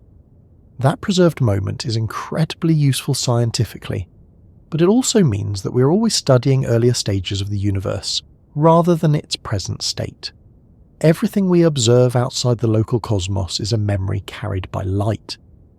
This idea becomes especially meaningful when thinking about the large-scale structure of the universe. When astronomers talk about the early universe, they're not referring to something theoretical or imagined. They're referring to real images and data. These images are not photographs of the past in the artistic sense. They are the actual photons that left distant clusters when the universe was much younger. Observing them is like reading pages of a cosmic history book, where each page comes from a different era and reveals different stages of growth. El Gordo's light comes from a particularly important page in that book. It represents a time when large-scale structures were forming rapidly. It shows a collision still unfolding. It shows galaxies not yet settled. It shows a universe filled with motion, heat, and change. And it shows a cluster that somehow grew faster than expected, defying the timeline used to explain most other massive structures. One reason astronomers value ancient light is that it provides a direct way to test theories about cosmic evolution. Computer simulations attempt to recreate how the universe formed, how dark matter clumped, how gas cooled, and how galaxies assembled. But those simulations need real data to confirm whether they match the universe we observe. Clusters like El Gordo offer that data. They allow researchers to compare predicted structures with actual ones, and when a cluster appears that doesn't fit the prediction, it signals that the model might need adjustment. El Gordo's presence at such an early time forces scientists to revisit assumptions about how quickly matter can gather. Another way that ancient light deepens our understanding comes from comparing El Gordo with other clusters at similar distances. Some clusters near its distance are massive, but not unusually so. Others are still forming. El Gordo sits at the extreme end of that distribution. It isn't alone in the early universe, but it belongs to a rare class of clusters that formed quickly. Studying these rare examples helps astronomers understand how the universe handles outliers. It also helps them recognize whether El Gordo's truly unusual or part of a broader population of fast-forming clusters that remain difficult to detect. The young universe had conditions that were different from what we see now. Matter was more densely packed. Gas was hotter. Galaxies were forming rapidly. Under those conditions, collisions were more likely. But even with those advantages, forming a cluster as massive as El Gordo required a perfect set of circumstances. The region of space it formed in likely had higher than average density. Those dense regions became the birthplaces of the first large clusters. But El Gordo's extreme size still suggests that it had access to an unusually large amount of material. Understanding why its light comes from such a young era involves more than just distance and time. It also involves the energy of the collision. When two massive clusters collide, the heat generated by the shockwaves becomes locked into the gas. That heat takes billions of years to dissipate. So when the light we observe from El Gordo left the cluster, the heat of the collision was still fresh. That heat radiates in X-rays and influences the Sunyaev-Zeldovich effect.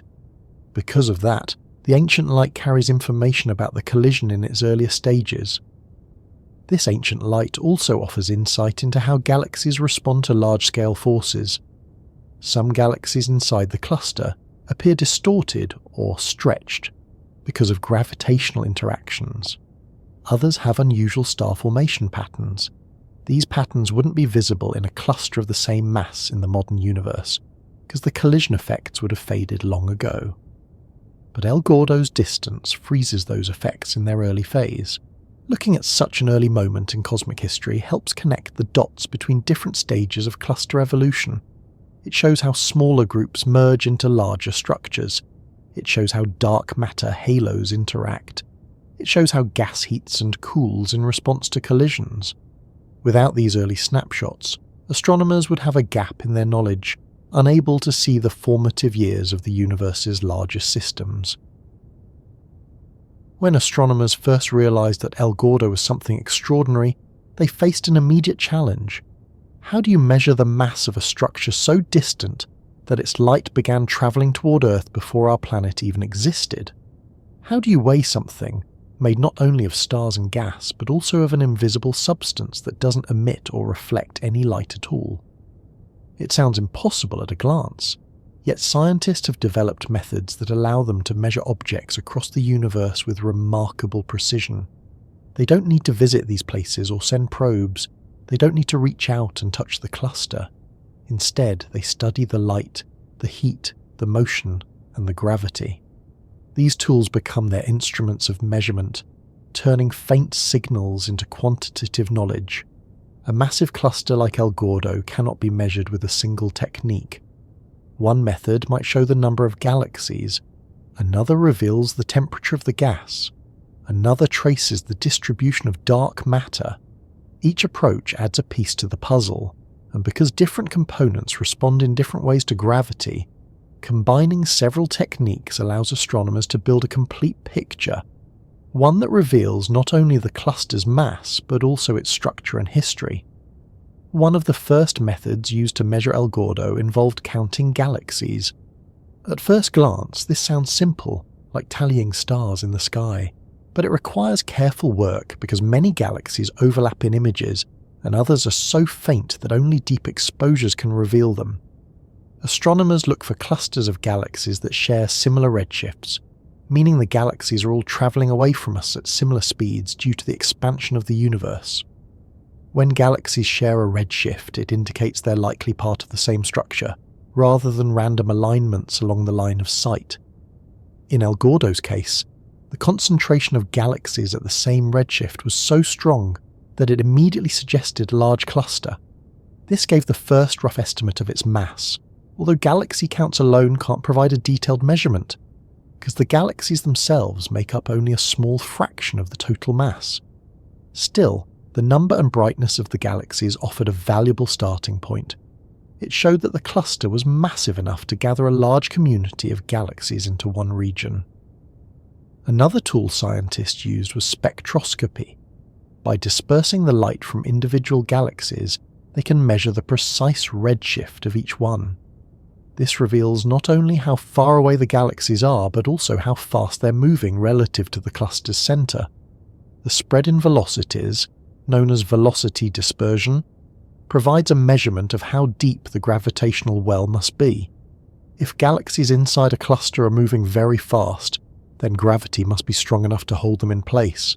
In El Gordo, the velocity dispersion was surprisingly large. Galaxies were moving at speeds that indicated powerful gravitational forces. That high speed showed that the cluster must be extremely massive. But galaxy speeds alone don't account for dark matter or gas. They simply provide a direct measurement of the gravitational potential. So the next step involves studying the hot gas inside the cluster.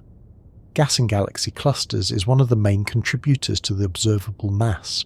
It fills the space between galaxies and reaches temperatures so high that it emits X-rays.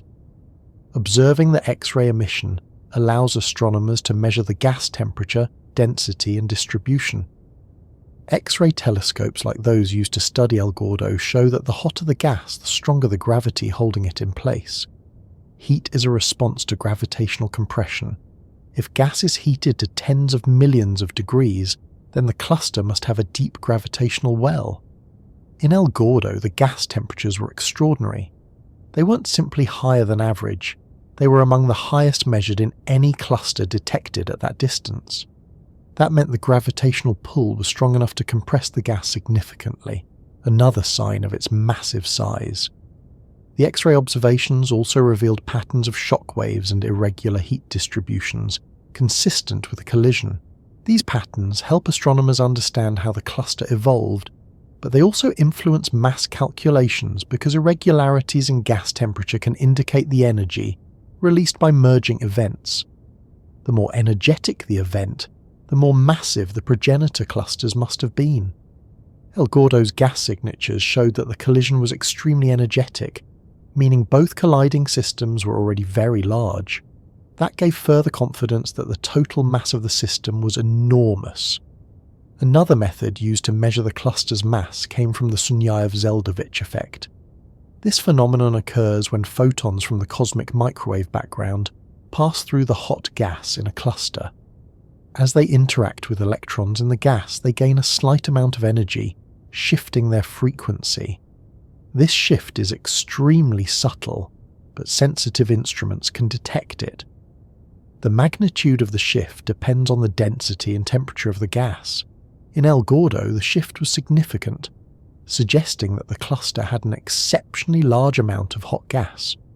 Combined with X-ray measurements, this helped refine estimates of the cluster's mass, providing a cross-check to ensure that the measurements were consistent.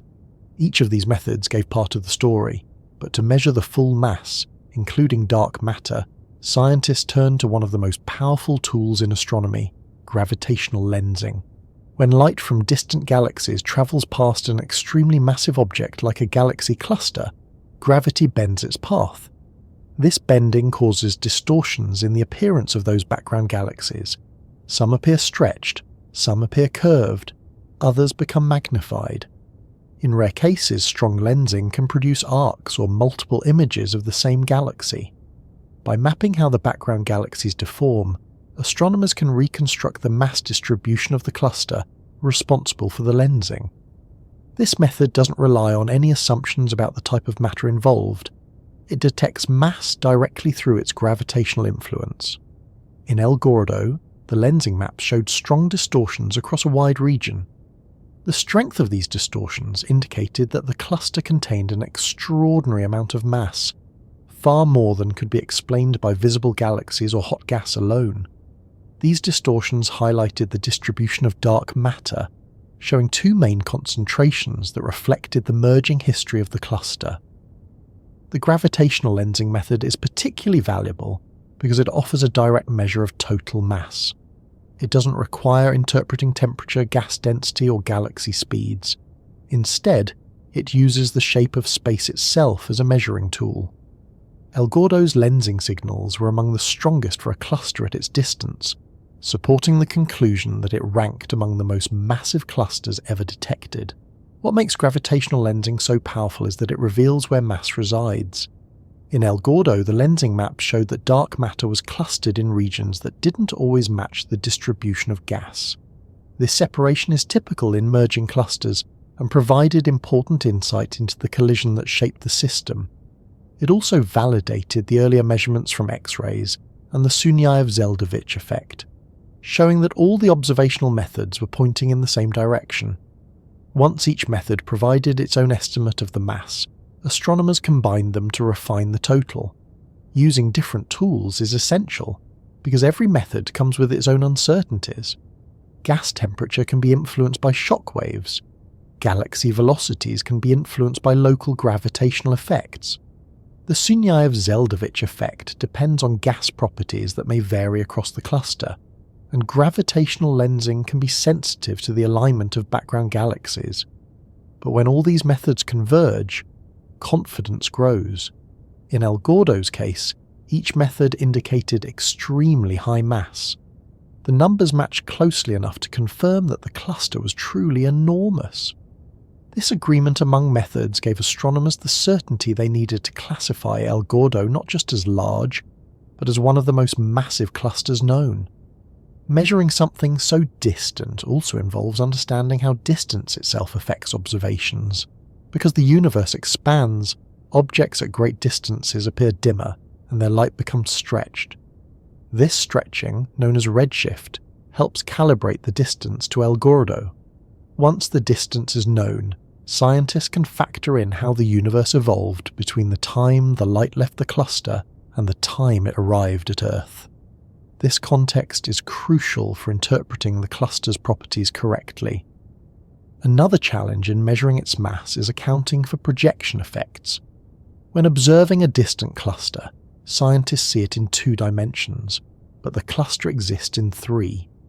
Mass could be concentrated in regions that appear aligned along the line of sight. To overcome this, astronomers combine lensing maps with spectroscopic data, which reveals galaxy motions along the 3rd dimension. This combination helps separate overlapping structures from actual mass concentrations. El Gordo also requires careful handling of its merging nature. A merging cluster is not in equilibrium, meaning the gas is not distributed smoothly, and the galaxies are not orbiting in stable patterns. Mass estimates that assume equilibrium might lead to incorrect results. To avoid this, scientists rely more heavily on lensing, which does not depend on equilibrium. They also use simulations of merging clusters to compare observed patterns of gas and dark matter with those predicted by models. Simulations play a major role in analysing El Gordo. Computer models can recreate merging events with different mass ratios, collision speeds, and angles. By comparing the simulated results to the observed structure, scientists can determine which scenarios match the cluster's actual appearance. These simulations help refine the mass estimates by revealing how merging affects measurements. They also help determine the likely collision velocity and the distribution of dark matter peaks. El Gordo's measurements also help test theories of cosmic structure formation. If a cluster this massive existed so early, scientists want to know how rare it should be. Simulations predict how many clusters of different masses should form at different points in time. El Gordo appears near the upper extreme of those predictions. It is not impossible according to current models, but it is highly unusual. Its mass, distance, and merging state combine to make it a rare object, one that offers valuable insight into the early universe. The different observational methods used to study El Gordo also help calibrate instruments and refine techniques. Clusters at different distances serve as benchmarks for different measurement types. Because El Gordo is so massive and so distant, it stretches the capabilities of these methods. It becomes a testing ground for how well instruments can detect faint signals, measure subtle distortions, and model complex structures. A particularly interesting aspect of measuring El Gordo is how the different components reveal themselves at different wavelengths. X-rays show the hot gas, optical light shows the galaxies, infrared observations reveal faint distant galaxies that optical telescopes might miss. Microwave observations detect the Sunyaev-Zeldovich effect, and radio observations can detect emissions from high-energy particles accelerated by the collision. These multi-wavelength datasets come together to build a detailed picture of the cluster. The process of combining all these measurements resembles assembling a mosaic. Each part of the electromagnetic spectrum adds another piece. Some pieces show structure, some show temperature, some show motion, some show gravity. The result is a detailed, consistent representation of the cluster's mass and shape. One reason scientists trust the measurements is that the different methods reinforce one another. If lensing alone suggested El Gordo was massive, there could be doubt. If gas temperature alone suggested great size, questions might remain. But every method points to the same conclusion. El Gordo is enormous, far more massive than clusters typically found at its distance. This convergence of evidence makes its measurement one of the most carefully supported mass estimates for any cluster in the early universe. Measuring something without touching it might seem counterintuitive in everyday life, but for astronomers, it is the standard approach. They use light as their tool, gravity as their indicator, and the behaviour of matter as their guide. Through careful observation, cross-checking, and detailed analysis, they turn distant, ancient light into precise measurements of mass and structure. Astronomers have a way of finding beauty in the universe that doesn't depend on bright colours or dramatic explosions. Sometimes what captivates them most is the way gravity itself reshapes the path of light travelling across billions of years. This bending of light becomes a tool, a quiet and powerful one that allows scientists to see far beyond what telescopes alone could reveal.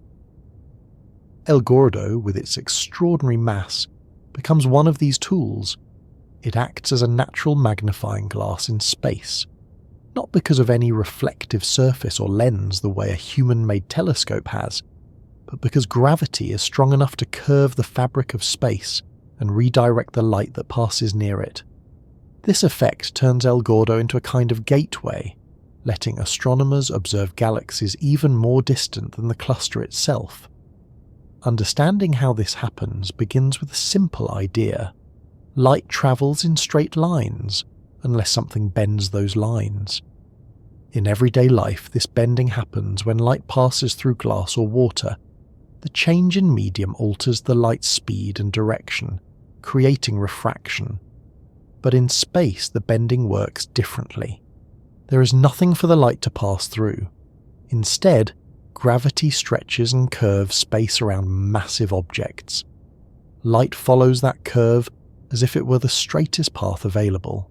To the eye of an observer on Earth, this makes distant objects appear distorted or magnified because their light has been redirected along a different path.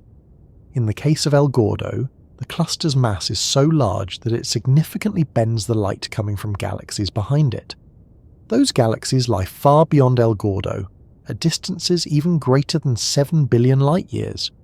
Their light travels toward Earth, but when it reaches the region near the cluster, the gravitational pull alters its direction. This bending creates a variety of visual effects. Some galaxies appear stretched into long, curved shapes. Others form arcs that wrap around the cluster's centre.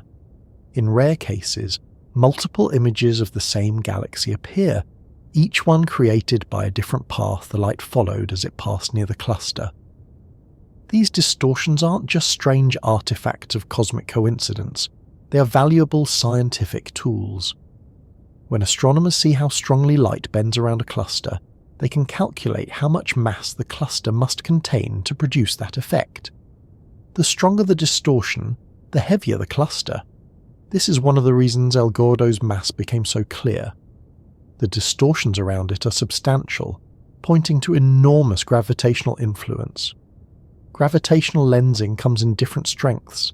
There is weak lensing, where the distortions are subtle and require careful statistical analysis. And there is strong lensing, where the distortions are obvious even in a single image. El Gordo exhibits both. Weak lensing helps map the broader mass distribution, showing how dark matter spreads across the cluster. Strong lensing creates the dramatic arcs and stretched shapes that immediately reveal the cluster's power. The strong lensing effects in El Gordo are particularly useful because of how precise they are. When the light from a background galaxy is bent into an arc, the arc traces out where space has been curved. By measuring the arc's shape, astronomers can map the mass lying underneath. In El Gordo, these arcs occur in multiple regions. Each one corresponds to a different background galaxy, and each one gives a slightly different view of the cluster's gravitational field. When scientists combine these views, they produce detailed maps of the cluster's dark matter. These maps reveal something striking. Dark matter is not centered neatly in one spot. Instead, it forms two major concentrations, each corresponding to the core of one of the progenitor clusters that merge to form El Gordo. The strong lensing arcs cluster around these regions, tracing out the gravitational influence of the dark matter peaks. This provides evidence that the collision between the two clusters created a chaotic distribution, with the dark matter halos moving through each other and remaining separate for a long period. Weak lensing plays its own role in understanding the cluster. While strong lensing shows dramatic distortions near the cluster's centre, weak lensing reveals gentle stretches and shears far from the core. These patterns are much more subtle, almost impossible to detect by eye. But with careful statistical analysis, they show how mass spreads across a wide area. In El Gordo, weak lensing reveals a long elongated shape in the mass distribution, consistent with a high-speed collision that sent matter in extended directions. The combination of weak and strong lensing gives astronomers a complete picture. Strong lensing shows where the gravitational field is most intense. Weak lensing fills in the outer regions. Together, they create a detailed model of how mass is arranged inside the cluster. And because mass distribution is closely tied to how the cluster formed and evolved, lensing becomes one of the most powerful tools for understanding El Gordo's history. One of the most interesting aspects of gravitational lensing is how it makes the universe visible beyond the limits of telescopes. Light travelling from extremely distant galaxies is usually too faint to detect. But when it passes near a massive cluster, the bending of space magnifies the light. This magnification can brighten distant galaxies enough for telescopes to detect them. In some cases, galaxies more than twice as far away as El Gordo become visible, only because the cluster amplifies their light. This makes El Gordo not just an object of study, but also a tool for studying other objects. Astronomers use the cluster as a lens to observe galaxies that would otherwise remain invisible. These background galaxies come from eras even earlier than El Gordo. Their light began travelling toward us when the universe was much younger, possibly during the period when the first galaxies were forming. Without the magnifying effect of the cluster, this light would be too faint to detect. But thanks to gravitational lensing, these distant objects become accessible. This natural magnification has helped scientists learn more about the earliest phases of galaxy formation. By studying the lensed galaxies, they can analyse their structure, their star formation rates, and their evolution. This information fills in gaps about how galaxies develop over cosmic time. El Gordo becomes a gateway to that knowledge, not just because of its mass, but because of how it uses that mass to bend space. Another aspect of gravitational lensing that becomes important in clusters like El Gordo is time delay. When light from a distant galaxy takes multiple paths around a cluster, each path has a different length. That means the light arrives at slightly different times. For galaxies that vary in brightness, such as those experiencing supernovae or other events, these time delays can provide information about the geometry of the universe. Although El Gordo's lensing effects are mostly used for mapping its mass, time delay lensing remains a concept that helps refine measurements of cosmic expansion and dark energy. El Gordo's structure makes the lensing effect especially interesting. Because it is a merging cluster, the distribution of mass is not smooth. The two dark matter peaks create a lensing field with multiple strong regions. This produces arcs in several locations instead of one central region. Each lensing hotspot corresponds to a different mass concentration, allowing astronomers to study the collision in greater detail. The shapes of the arcs reveal that one part of the cluster is moving in a different direction from the other. This motion is another piece of evidence for the high-speed merger that shaped the cluster. The placement of the arcs even hints at the angle of the collision. If the two clusters collided head-on, the arcs might be more symmetric. But in El Gordo, the asymmetry suggests that the collision happened at an angle. One cluster passed slightly offset from the other, creating a more complex gravitational pattern. The light bending follows these patterns, offering subtle clues about the direction of motion and the energy of the event. The precision of lensing measurements allows astronomers to estimate the collision speed as well. In El Gordo, the merger appears to have been extremely fast, faster than many models predict for clusters in the early universe. This high speed adds another layer of intrigue because it implies that the region where the collision happened had a strong gravitational pull. The progenitor clusters must have been falling toward each other under the influence of a massive structure or a dense region of the cosmic web. All these insights come from the way El Gordo bends light. The bending becomes a form of measurement, a form of magnification, and a form of storytelling. It reveals the cluster's structure, its history, and its environment. And it does so without the cluster ever emitting its own visible signal about these aspects. The information comes from how it interacts with light, passing through its gravitational field. An interesting detail to consider is how this bending of light affects images taken by different telescopes. Space telescopes like Hubble produce some of the clearest images of lensing arcs. These images show the fine details of the distortions, which make it possible to model the mass distribution with high accuracy. Ground-based telescopes, equipped with adaptive optics, help contribute additional data, especially for weak lensing, where large-scale patterns are important. Multi-wavelength observations add another layer. Optical light shows the arcs directly. X-rays show where the hot gas lies, revealing how the gas behaves during the merger. Infrared light helps detect background galaxies that might be too faint in the optical range. Radio observations can show emissions from electrons accelerated by the collision. Each wavelength interacts with the gravitational lens differently, creating a more complete picture of the cluster and the galaxies behind it.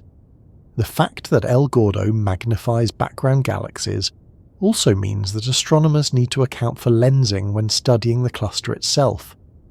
The magnified galaxies can overlap with the cluster's galaxies in images, making it harder to separate them. Careful analysis is needed to distinguish which galaxies belong to the cluster and which belong to the background. This separation is crucial for building accurate models of the cluster's mass. The magnification also affects measurements of galaxy shapes. If a background galaxy is magnified, its apparent size becomes larger. This can cause confusion when estimating the properties of distant galaxies. But when astronomers account for lensing, they can reverse these distortions, retrieving the galaxy's true shape and brightness.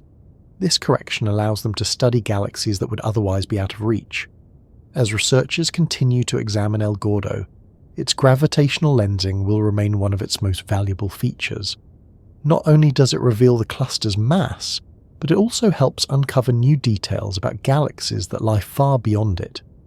The cluster acts as a cosmic telescope, one that nature created through the fundamental laws of gravity.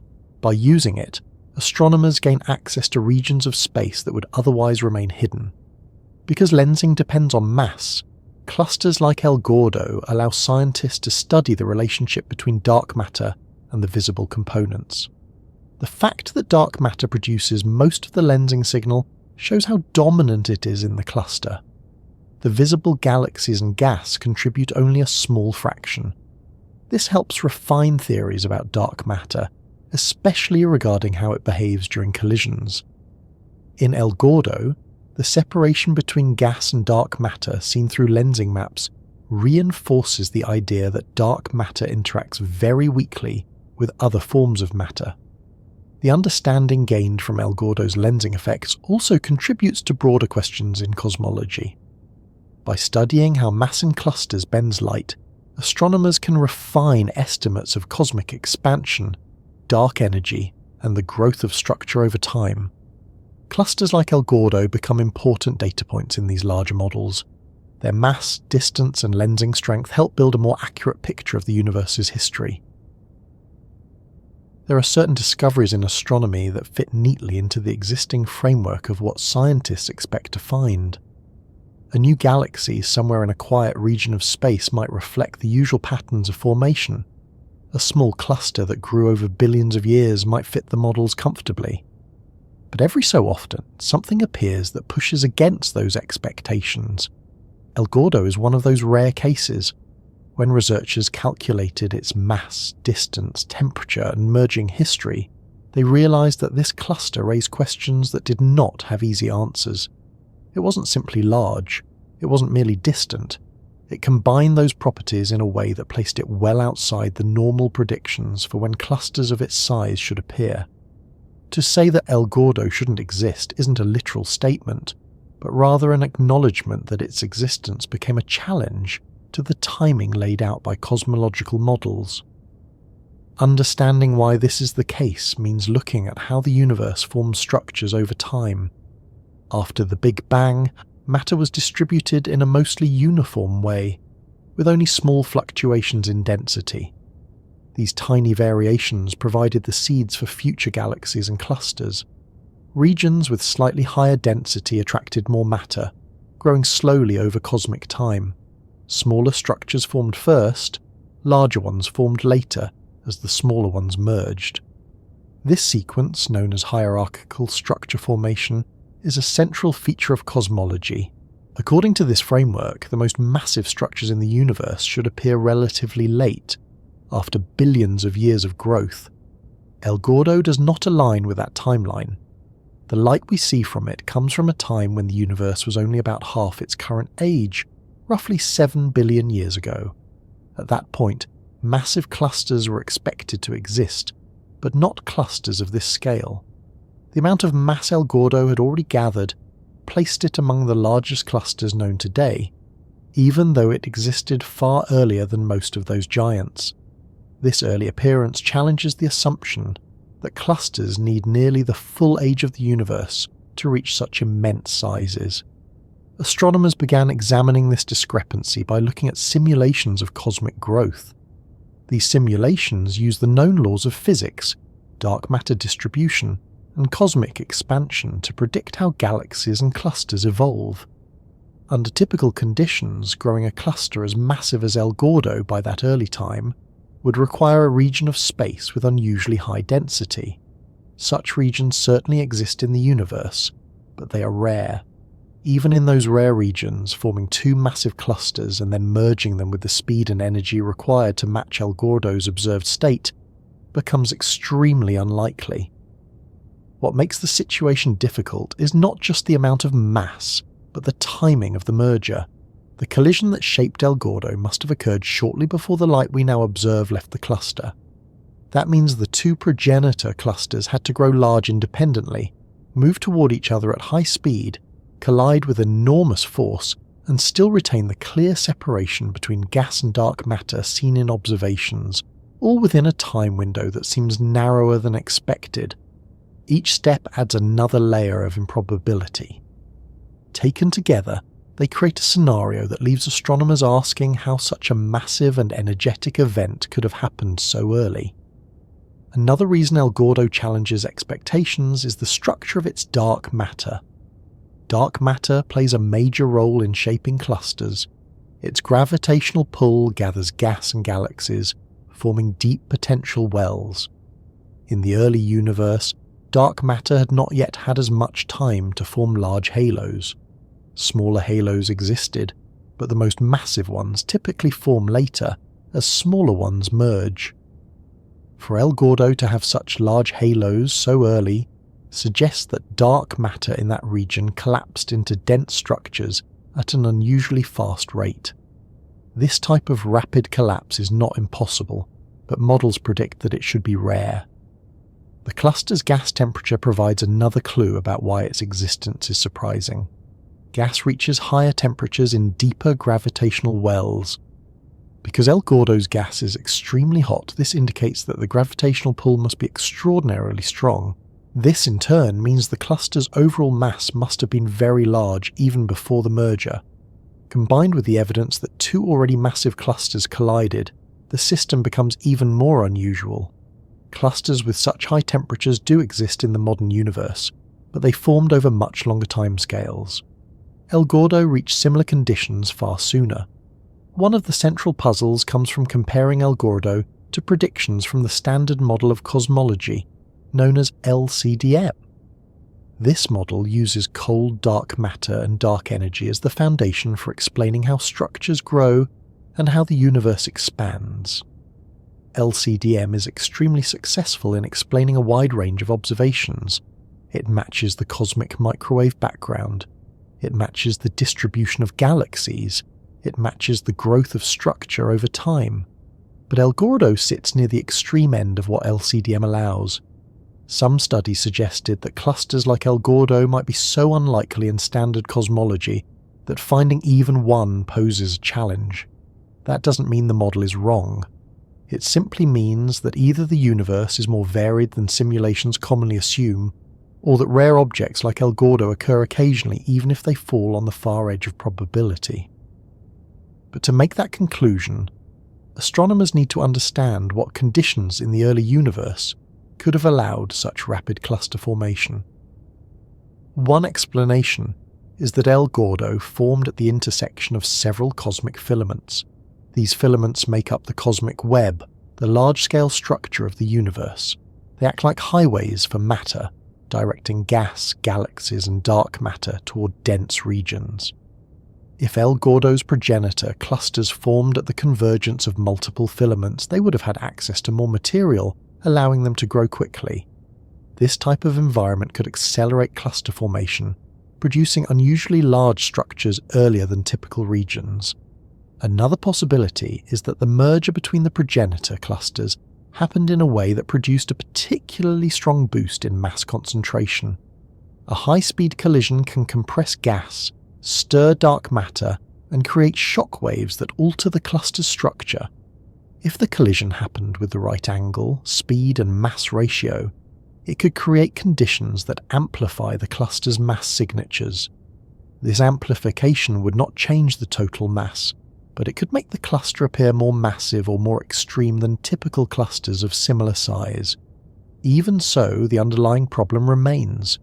Forming two massive clusters early enough to collide in such a dramatic event requires a region of the universe where matter density was much higher than average.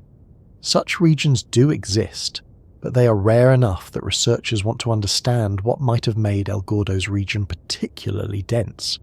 Did small fluctuations in the cosmic microwave background create a region with more matter? Did dark matter behave differently in that region? Or did the region simply receive an unusually large amount of matter through the cosmic web? These questions don't have simple answers, but they push researchers to study clusters like El Gordo more closely. The cluster becomes a test case for understanding the limits of cosmic structure formation. If clusters like El Gordo are too rare to appear in standard cosmological models, then the models might need slight adjustments.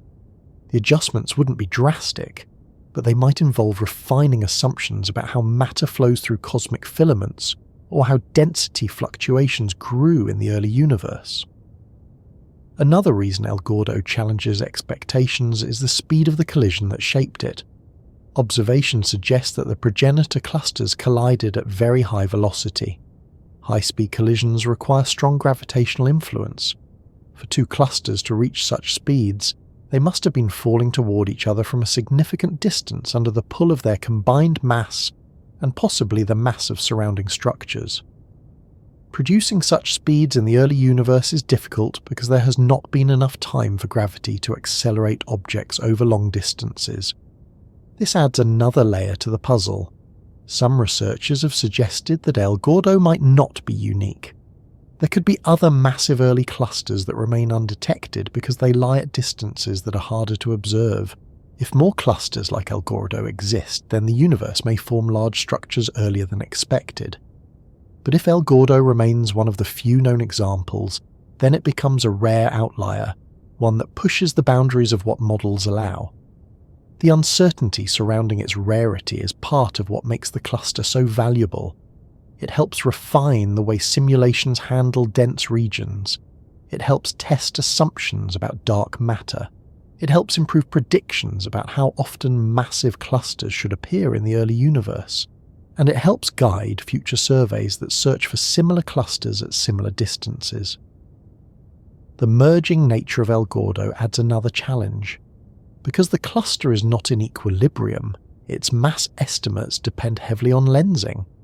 While lensing is a reliable method, merging systems complicate the interpretation because the mass is not evenly distributed. Still, the consistency among different measurement methods gives scientists confidence that the mass truly is as large as it appears. Even so, the merging state raises questions about how fast the cluster could have grown in the time available. There is also the matter of galaxy evolution. The galaxies inside El Gordo show signs of being active, with some still forming stars at high rates.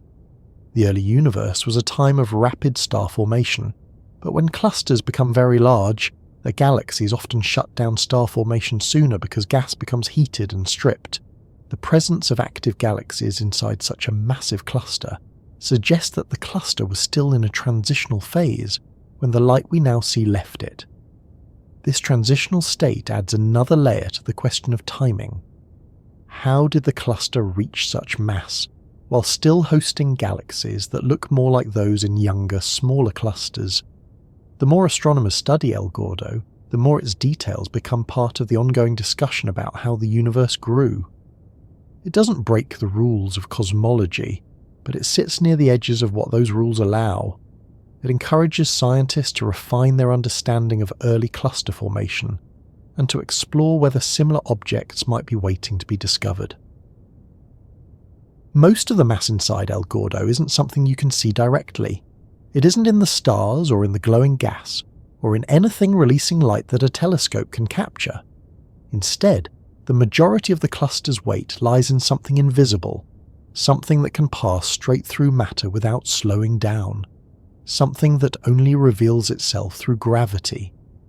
This strange and hidden substance is dark matter, and although it makes up most of the universe's mass, it remains one of the least understood ingredients of the cosmos. Clusters like El Gordo offer one of the best environments for learning how dark matter behaves. not because the cluster is peaceful or settled, but because it endured a dramatic collision that pushed dark matter into conditions where its properties become easier to observe indirectly. Every cluster contains dark matter. Without it, galaxies wouldn't stay grouped. The hot gas inside clusters would drift away. The structure itself would fall apart. Dark matter's gravity forms a framework that all other matter clings to. But what makes El Gordo so useful is the fact that the cluster is not relaxed.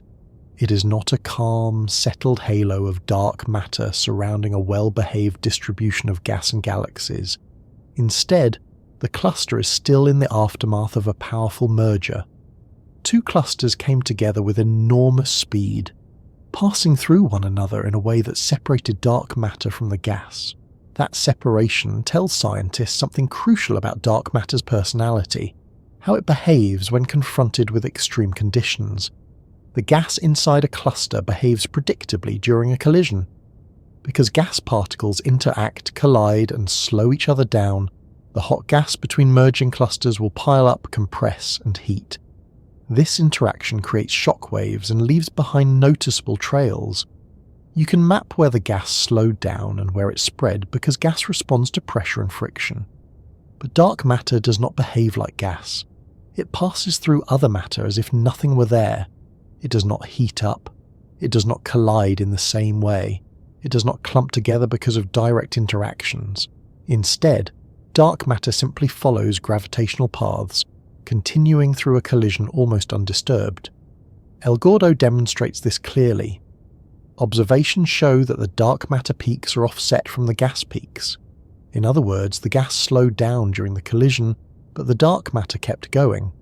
This separation is not something you would see if dark matter interacted strongly with ordinary matter, or even with itself. If dark matter were made of particles that collided with one another frequently, they would slow down as the gas did. They would form a different shape. But the distinct separation seen in El Gordo suggests that dark matter has extremely weak self-interactions. It behaves almost as if it can move through both gas and other dark matter without any noticeable resistance, responding only to gravity. This observation supports the prevailing view that dark matter is cold and collisionless, meaning its particles move slowly on cosmic scales and interact only through gravity. El Gordo becomes a test case for evaluating these qualities. Scientists compare the distribution of dark matter in the cluster to the distribution in simulations. These simulations model how dark matter would behave under various assumptions about its properties. When the observed pattern matches the predictions of a model with weakly interacting dark matter, it strengthens confidence in that model. The fact that dark matter did not lag behind in the collision also helps rule out certain alternative theories. Some theories suggest that what we call dark matter might instead be a sign of modified gravity. But in a modified gravity framework, the distribution of gravitational effects would not necessarily separate from the gas distribution. The separation seen in El Gordo indicates that the mass producing the gravitational lensing is not tied to the visible gas, but rather to an invisible substance behaving independently. This strengthens the argument that dark matter is a real physical substance, rather than a modification to gravitational laws. The lensing maps of El Gordo show two distinct regions where dark matter resides. These regions correspond to the cores of the original clusters before the merger. The gas clouds associated with each cluster slowed down during the collision and now lie between the dark matter peaks. This clear offset provides a rare opportunity to measure the degree to which dark matter interacts. The more separation there is between gas and dark matter, the weaker the interactions must be. In El Gordo, the separation is substantial. This suggests that the dark matter particles do not collide frequently. Instead, they pass right through the dense gas and through one another. This low level of self-interaction tells scientists that dark matter likely consists of particles that do not couple strongly with ordinary matter. That doesn't reveal what the particles are, but it constrains the range of possibilities. By studying systems like El Gordo, scientists can rule out certain classes of particles that interact too strongly or too weakly. They can refine models that explain how dark matter fits into the universe's structure. Another important clue about dark matter's behaviour comes from the shape of the lensing maps. El Gordo's dark matter distribution is elongated, consistent with a high-speed collision. If dark matter interacted strongly, the peaks would be more rounded, because self-interaction would smooth the distribution. Instead, the lensing maps show sharp, distinct peaks. This suggests that dark matter keeps its structure even after a major collision. The particles maintain their distribution, drifting through space according to gravitational pathways rather than through collisional dynamics. El Gordo also helps scientists explore how dark matter influences galaxy formation. The galaxies in the cluster are orbiting within the dark matter halos. Their motions trace the gravitational field. When researchers measure the velocities of these galaxies, they are indirectly measuring dark matter's influence. In El Gordo, the galaxies move at high speeds, indicating that the gravitational field is deep. This supports the idea that the dark matter halo is massive and concentrated. The combination of galaxy motions and lensing data gives a consistent picture of a large structured dark matter distribution. One interesting detail is how galaxies remain associated with the dark matter peaks even after the collision. Because galaxies, like dark matter, do not experience much friction, they also pass through collisions without slowing down. Gas, on the other hand, slows dramatically. This difference in behaviour explains why galaxies remain close to dark matter peaks, while the gas lags behind. This pattern reinforces the conclusion that dark matter behaves more like galaxies than like gas. Both move through space primarily under the influence of gravity. El Gordo's merging state helps scientists test whether dark matter has hidden interactions that only appear under extreme conditions. Some theories propose that dark matter particles might collide in ways that do not involve electromagnetic forces, but instead involve exotic interactions not found in ordinary matter. If such interactions existed, they might become noticeable in high-energy collisions between galaxy clusters. El Gordo, with its unusually high-speed merger, provides one of the best opportunities to look for these interactions. The clean separation between gas and dark matter suggests that such interactions, if they exist at all, must be extremely weak. Studying El Gordo also helps scientists understand the role of dark matter in shaping the cluster's evolution. Dark matter determines how the cluster assembled. It sets the gravitational potential. It dictates how gas is heated and where galaxies form. Without dark matter, the cluster would not have become as massive or as structured as it is. The amount of dark matter present also influences the cluster's future evolution, determining how quickly it will settle and how the gas will redistribute after the collision. Because dark matter is so dominant, its presence forms the underlying skeleton that every other component follows.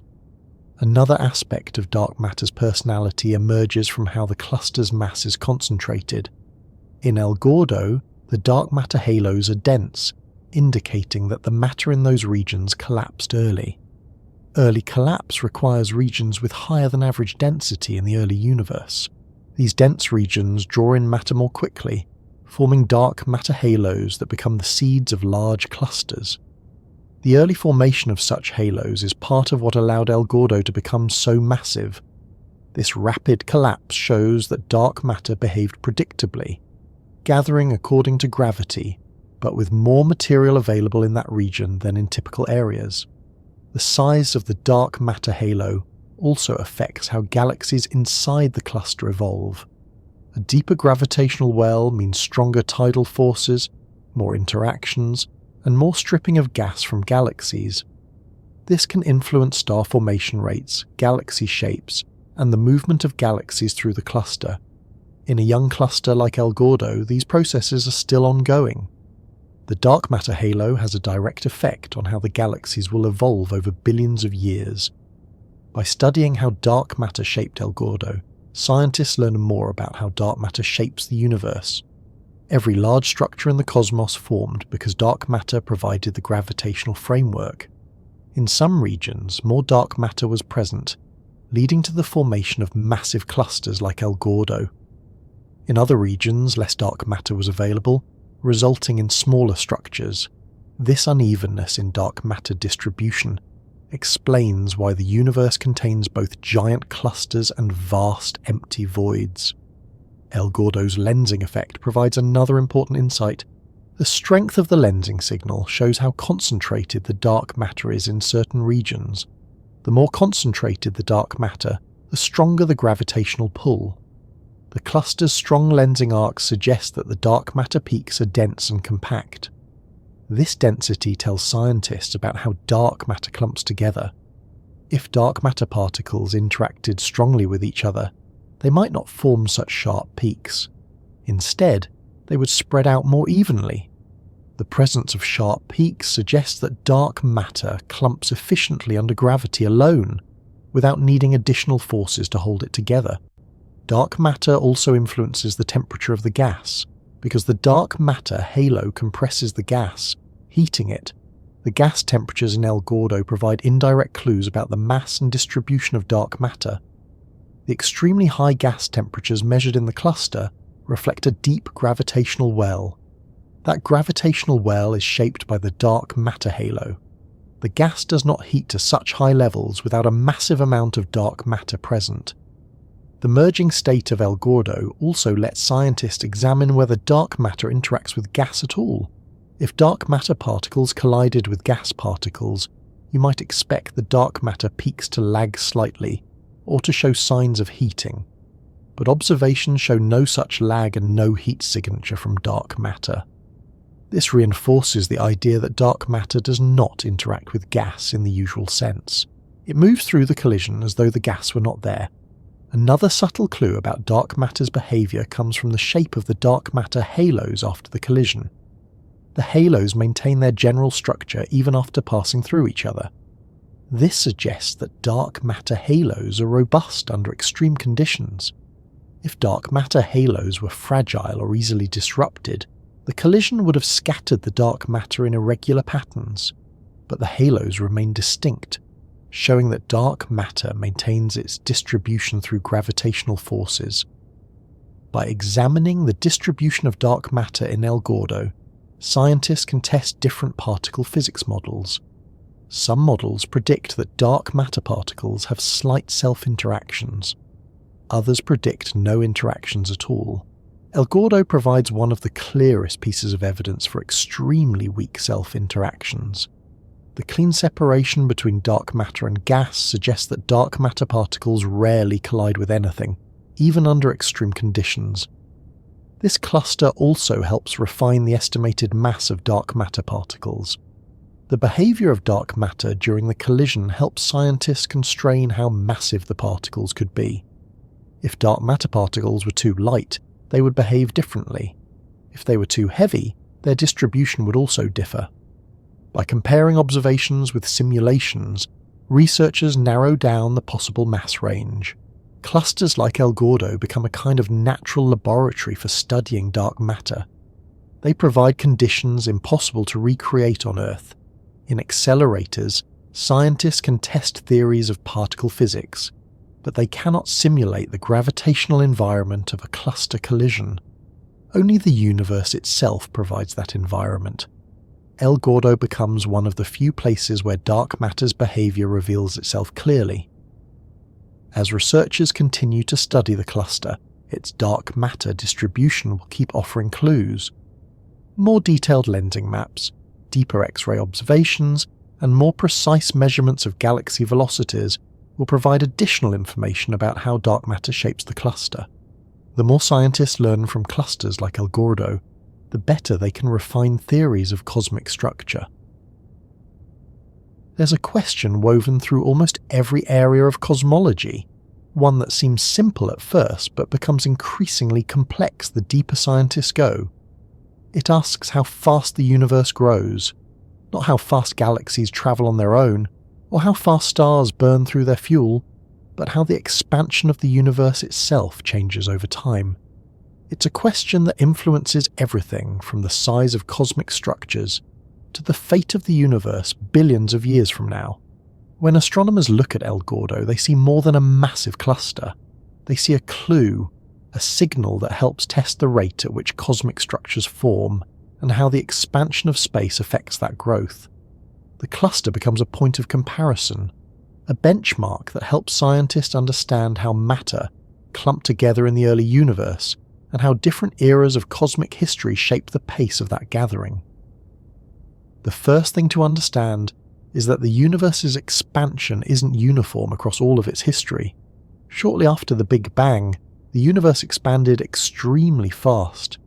Over time, gravity began slowing that expansion as matter attracted more matter. Galaxies started forming. Clusters began to take shape. But billions of years later, something unexpected happened. Instead of slowing down continuously, the expansion began to accelerate. This acceleration is attributed to what scientists call dark energy, a form of energy that permeates space and seems to push the universe apart more rapidly as time goes on.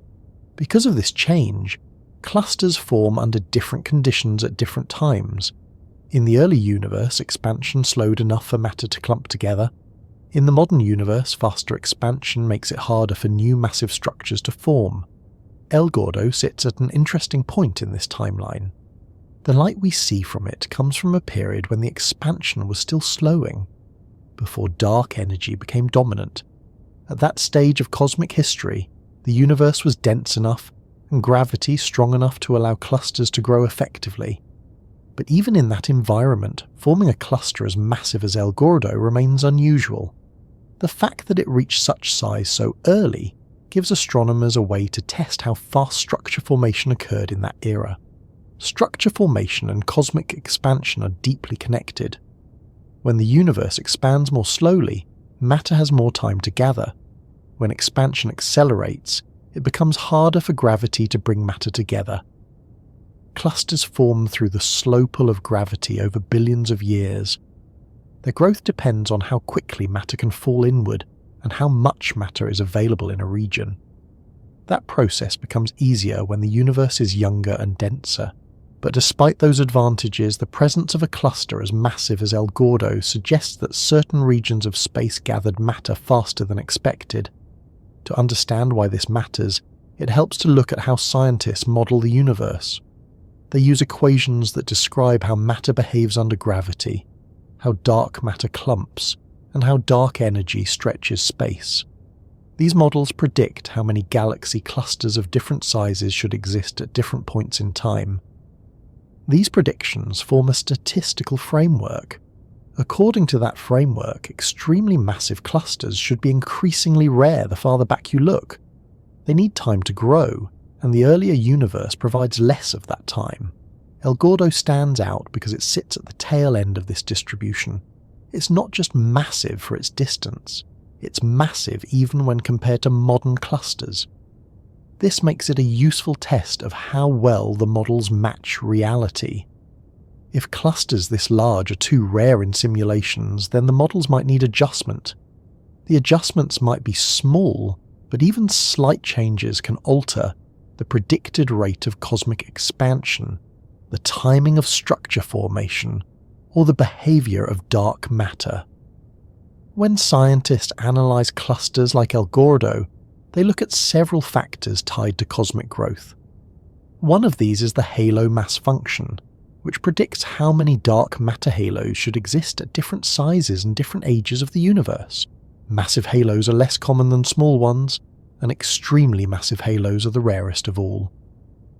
El Gordo's halo appears near the extreme end of what the models allow for its age.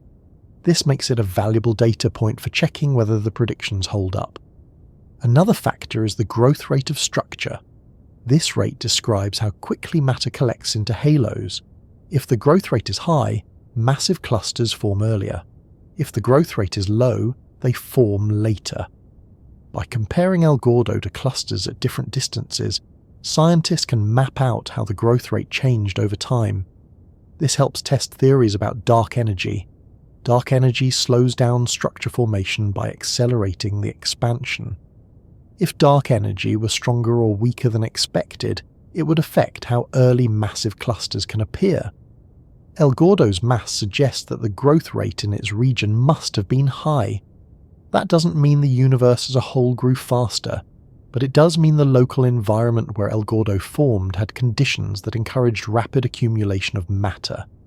The cluster becomes a marker of how dense that region was and how much matter flowed into it over time. One important piece of this puzzle comes from the cosmic web, the large-scale structure of the universe. The cosmic web consists of filaments, voids, and nodes where matter gathers. Clusters form at the intersections of filaments where multiple streams of matter converge. If El Gordo formed at such an intersection, it would have had access to more material than typical regions. This extra material helps explain how the cluster grew so fast, but it also raises questions about how common such intersections are. If regions like this are rare, then clusters like El Gordo should also be rare. If clusters like El Gordo are too common, then the models need refinement. The collision that shaped El Gordo adds another layer to the question of cosmic growth. For two massive clusters to collide, both clusters must already exist. This means the early universe must have produced two large halos in close proximity. Such halos grow by drawing matter from their surroundings. If the environment around El Gordo contained a high density of matter, then the halos could grow quickly. But for them to collide, they must also begin moving toward each other under gravity. This requires the gravitational pull of their combined mass, as well as the influence of the surrounding cosmic web. The speed of the collision tells scientists something about how deeply the gravitational potential well was shaped by the dark matter in that region. The unusual speed of the collision in El Gordo suggests that the gravitational environment was strong. That strength could indicate a region where matter density was above average. A region like that would support faster growth of structures and influence surrounding matter in ways that aligned with the rapid formation of the cluster. Even so, clusters like El Gordo push the limits of what standard cosmological models predict. They lie near the boundary of what is expected for early structure formation. They are not impossible, but they are highly unusual. This makes them important objects for studying how the universe grew and for checking whether the growth matched theoretical predictions. One question astronomers ask when studying clusters like El Gordo is whether the expansion of the universe changed in ways the models didn't fully capture. Dark energy became dominant several billion years after the light we see from El Gordo was emitted. During the time El Gordo formed, gravity was still influencing the pace of structure formation more directly. If the expansion rate at that time was slightly different than current models predict, it could influence how clusters formed. El Gordo becomes a test case for examining that possibility. Another question involves the early behavior of dark matter. Dark matter clumps under gravity, forming halos that become the building blocks of galaxies and clusters. If dark matter behaved slightly differently in the early universe, those differences could influence how fast halos grew. Clusters like El Gordo help test whether dark matter acted consistently across cosmic history, or whether there were subtle differences in how it clumped. The cluster also ties into the question of how quickly galaxies formed. Galaxies inside clusters like El Gordo formed stars at different rates depending on the era and environment. In the early universe, star formation was more active. Examining the galaxies inside El Gordo helps scientists see whether the cluster environment suppressed star formation earlier than usual or allowed it to continue. These details help refine models of how galaxy evolution connects to cluster growth and cosmic expansion. Another important aspect is how El Gordo influences measurements of the expansion rate. The expansion rate can be measured in several ways, using supernovae, the cosmic microwave background, or baryon acoustic oscillations. Clusters add another method. Their distribution in space depends on the expansion history. If clusters like El Gordo are more common than expected, it could indicate that the expansion rate at earlier times differed slightly from predictions. If they are rare but still within expected ranges, then the models remain sound. El Gordo's mass, distance, and merging state provide a combination of factors that make it especially useful. The mass shows how much matter gathered. The distance shows when it gathered. The merging state shows how active the cluster was at that time. All three together help determine whether the universe grew structures at the expected pace. When scientists examine the cluster through gravitational lensing, they see a distribution of dark matter that matches the high-speed collision scenario. This suggests that the cluster formed rapidly, but in a way consistent with gravitational processes. The lensing maps help reveal how early halos reached maturity. The strong lensing arcs show how concentrated the mass became. These clues help refine estimates of when the cluster formed and how quickly matter gathered. The hot gas inside the cluster carries information about the depth of the gravitational well. Its temperature reflects how much matter pulled inward. These temperatures help determine whether the cluster had enough time to grow. In El Gordo, the gas temperatures are extremely high, suggesting rapid formation. The Sunyaev-Zeldovich effect provides another way to measure the cluster's properties related to expansion. Because the effect depends on gas density and temperature, it offers insight into how much mass the cluster contains and how that mass affected the cosmic microwave background. This information helps test the growth of structure at that point in cosmic history. One of the most valuable aspects of studying El Gordo is that it helps refine the relationship between cosmic expansion and matter distribution. By comparing El Gordo to other clusters at various distances, researchers create a timeline of cluster formation. If clusters appear earlier than expected, the timeline shifts. If they appear later, it shifts again.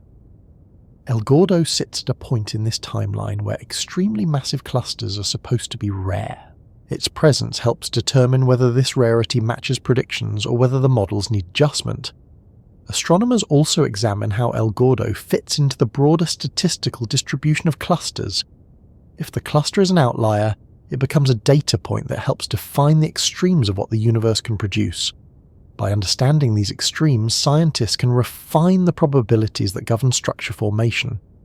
These probabilities tie directly to the rate of cosmic expansion, because expansion influences how much matter clumps together over time. As cosmology advances, researchers continue expanding surveys to find more clusters like El Gordo. New instruments allow deeper observations and better measurements. If several clusters with similar mass and distance appear, this would influence how fast the universe is thought to grow.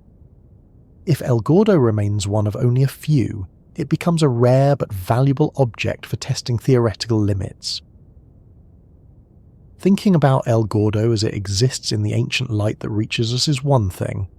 Thinking about what it has become in the billions of years since that light left is another. The cluster we observe is frozen in time, preserved in the moment when its light began crossing space. But the real cluster continued evolving long after that. It kept merging, cooling, heating, stretching, and reshaping itself. The galaxies inside moved through long orbits.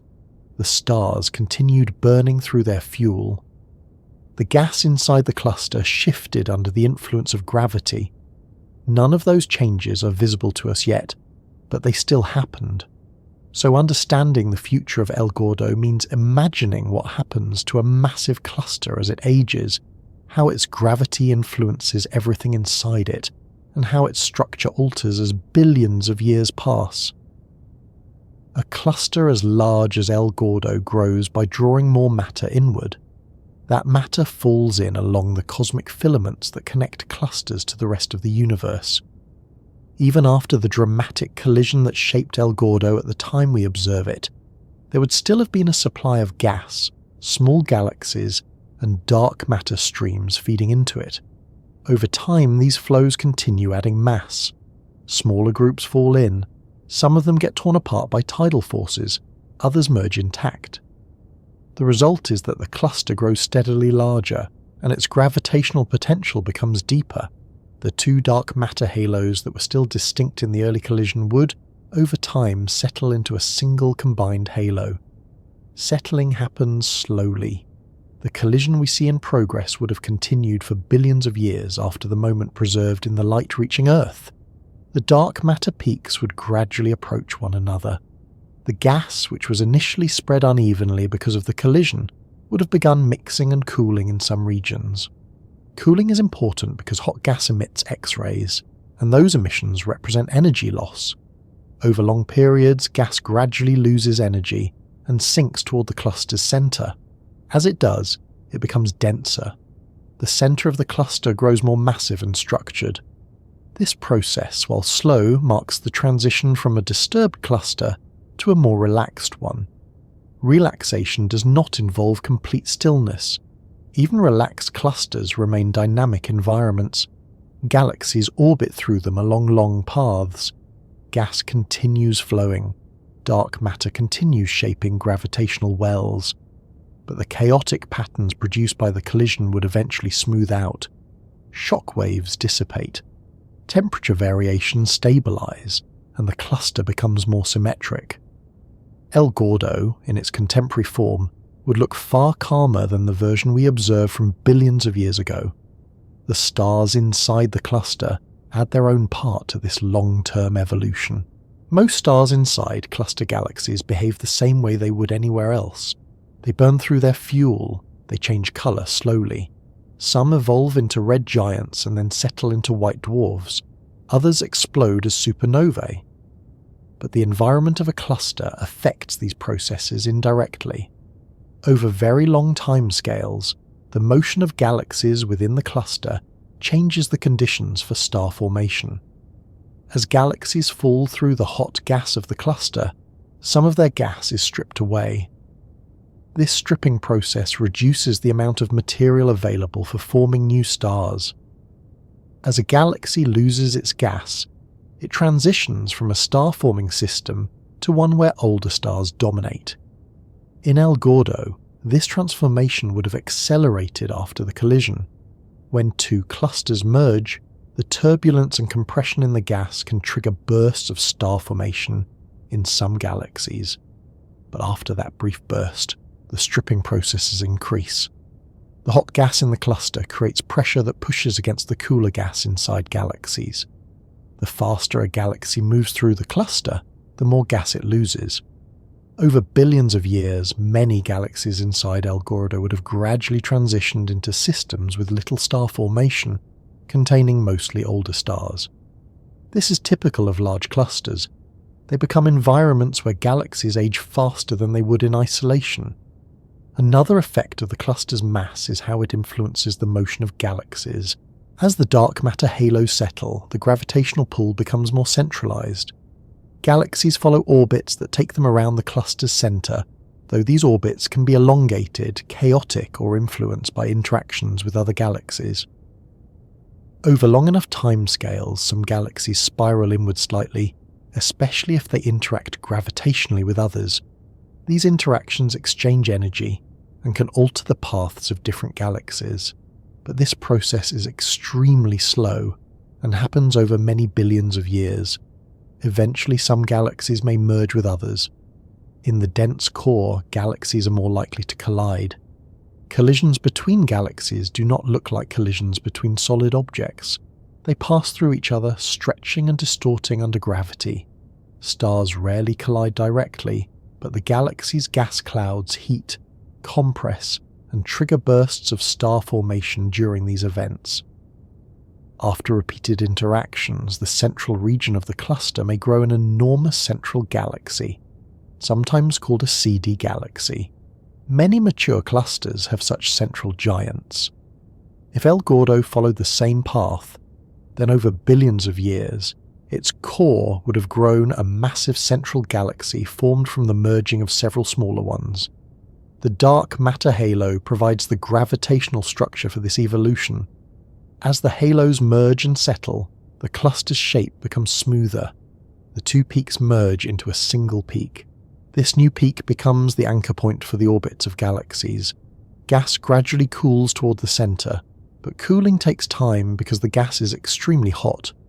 In very massive clusters, gas can remain hot for billions of years before cooling enough to form new stars at the center.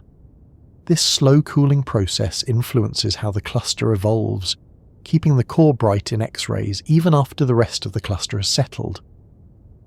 As the universe continues expanding, the large-scale environment around El Gordo would change. At the distance we observe it, cosmic expansion was slower than it is today. After billions of years, dark energy became dominant, accelerating the expansion.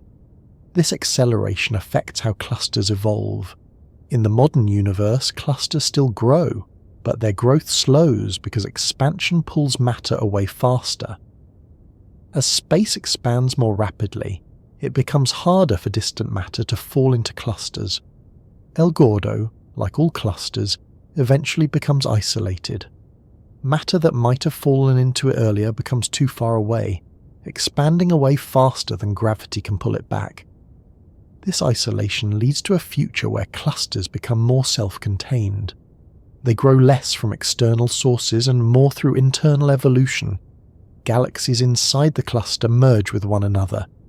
Gas settles into the core. Dark matter maintains the structure, but new infalling material becomes rare. The cluster stabilizes into a long-term configuration, shaped more by the stars and galaxies inside it than by anything outside. Considering the stars within El Gordo over even longer spans of time brings another layer to its future. Stars age differently depending on their mass. Massive stars burn quickly, living short but bright lives. Smaller stars like red dwarfs burn slowly and can last far longer than the current age of the universe. In a cluster as large as El Gordo, the population of stars includes many red dwarfs that will continue shining for trillions of years.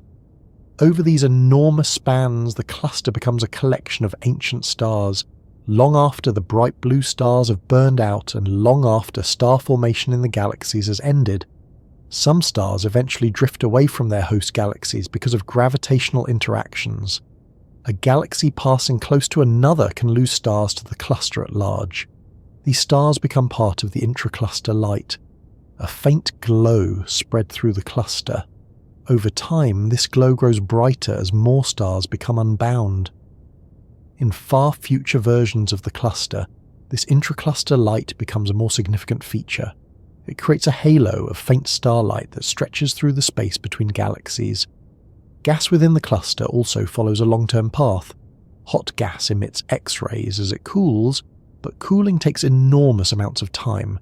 In the cluster's centre, some gas may cool enough to form new stars long after most galaxies have ceased forming them.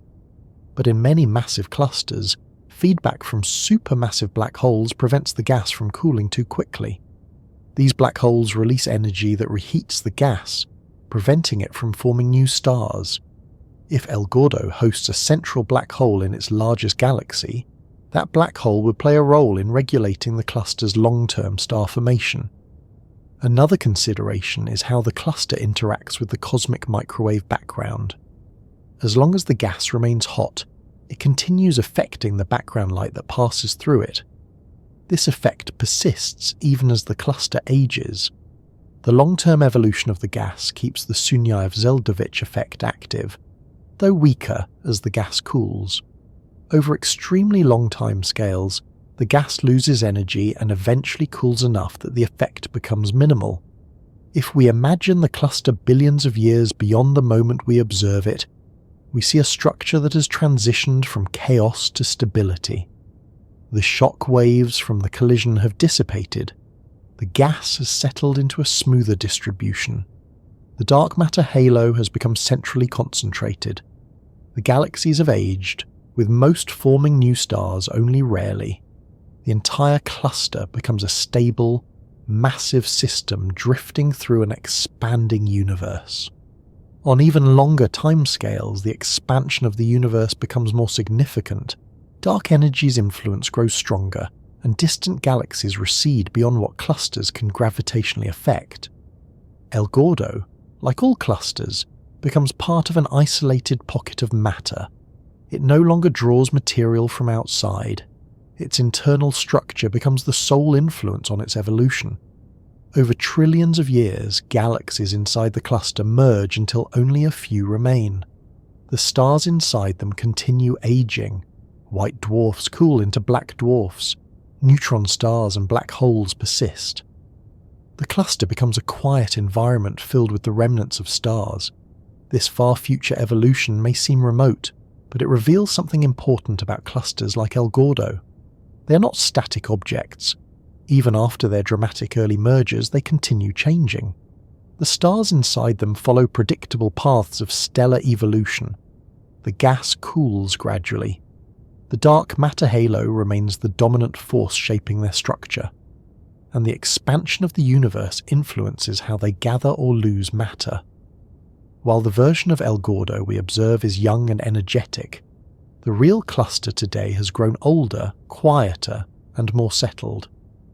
It likely contains a more centralized dark matter halo, a more stable gas distribution, and galaxies that have aged significantly.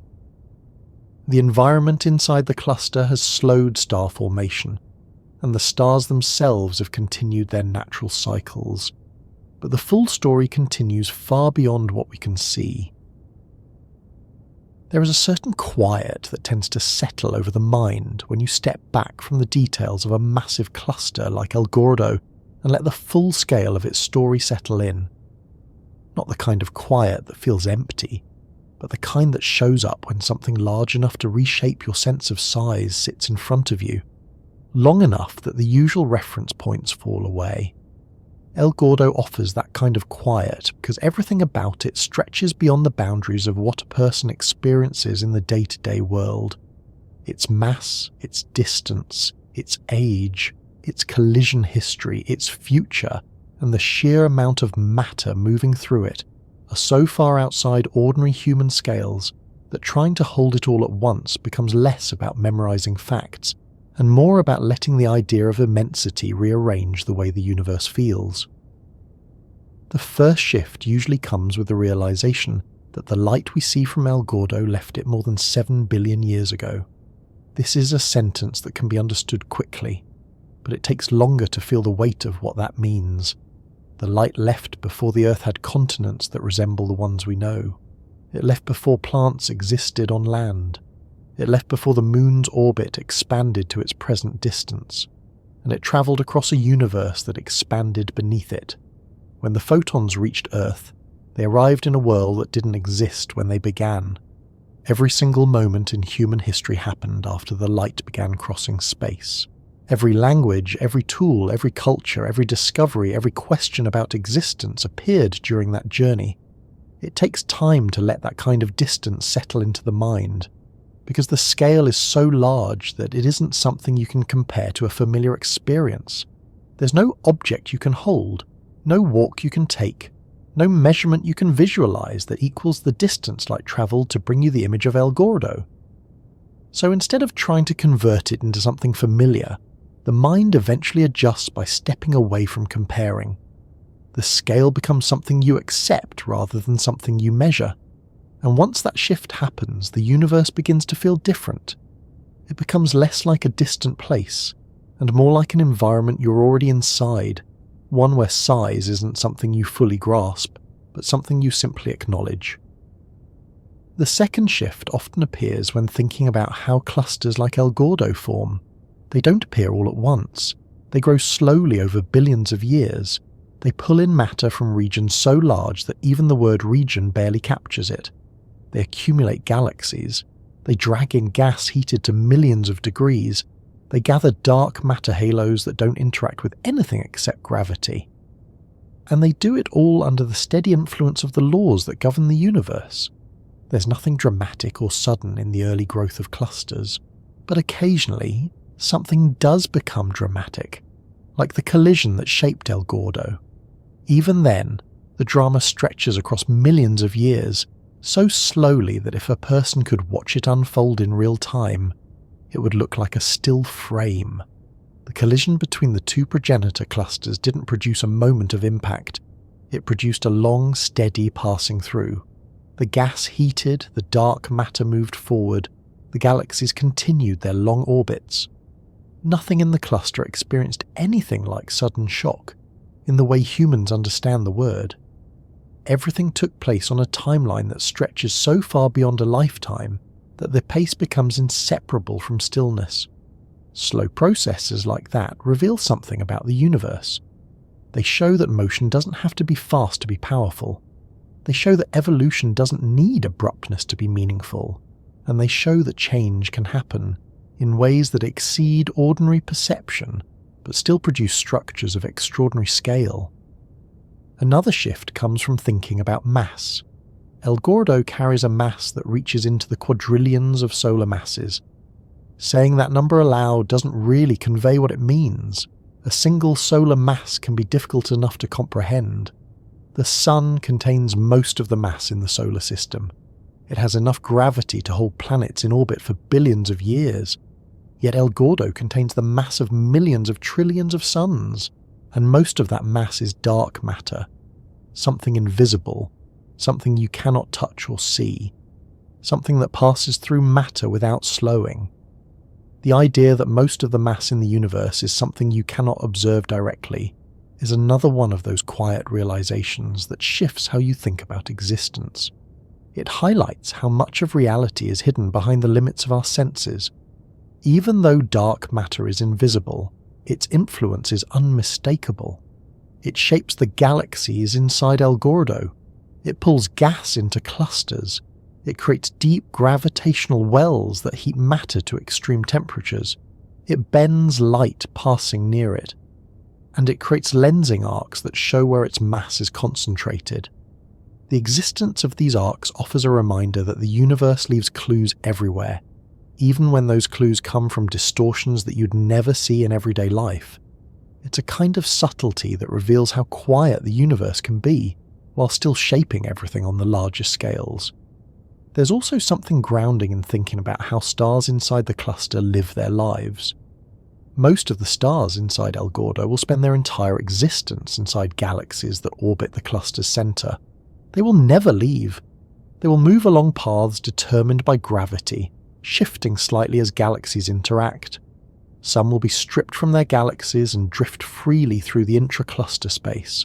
Over time, many of the galaxies will stop forming new stars, not because the stars have burned out, but because the gas needed to make new stars was removed by the cluster's hot environment. When that happens, the galaxies transition into older, quieter systems filled with long-lived stars. On even longer scales, the stars inside those galaxies will age. The massive ones will explode. The smaller ones will continue burning slowly. White dwarfs will cool. Neutron stars will remain. Black holes will drift quietly. All of this will happen long after the snapshot we observe. El Gordo stars will continue their evolution far beyond the era when the Earth is habitable, far beyond the time when the Sun becomes a red giant, and far beyond the disappearance of the last traces of humanity.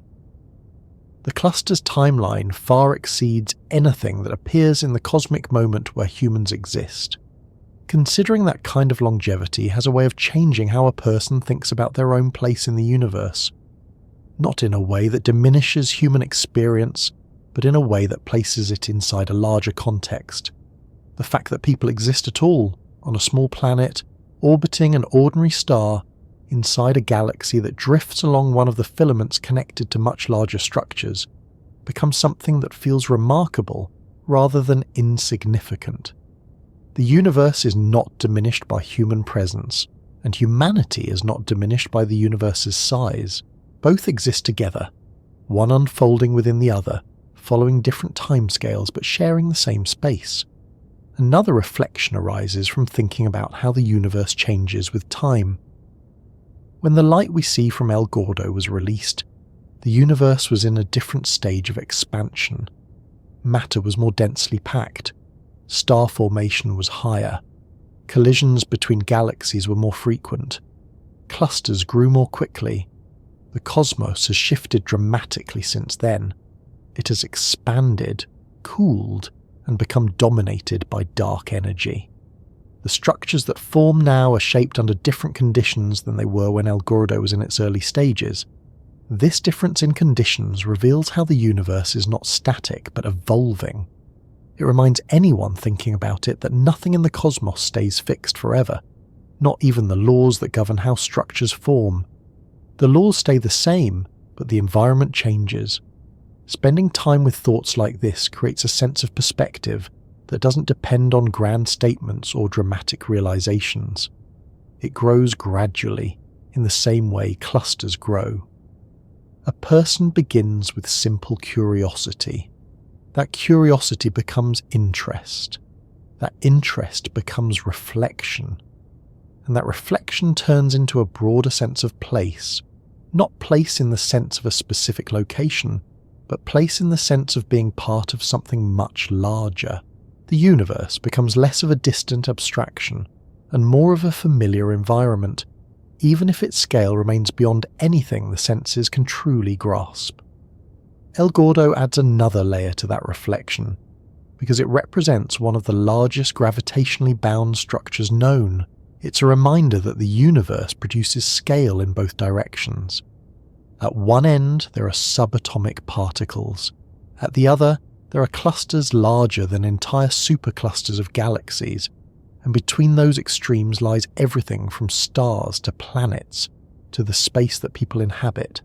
Knowing that something as massive as El Gordo exists doesn't mean that everyday life becomes smaller. It simply means that the universe holds more variety than any one perspective can contain. Human experience fits into the universe not because of its size, but because of its ability to experience and reflect. There's a kind of comfort that comes with realizing that the universe contains structures that will continue evolving long after anything on Earth changes. These clusters will drift, merge, and age quietly, following trajectories set by gravity and shaped by the gradual cooling of the cosmos.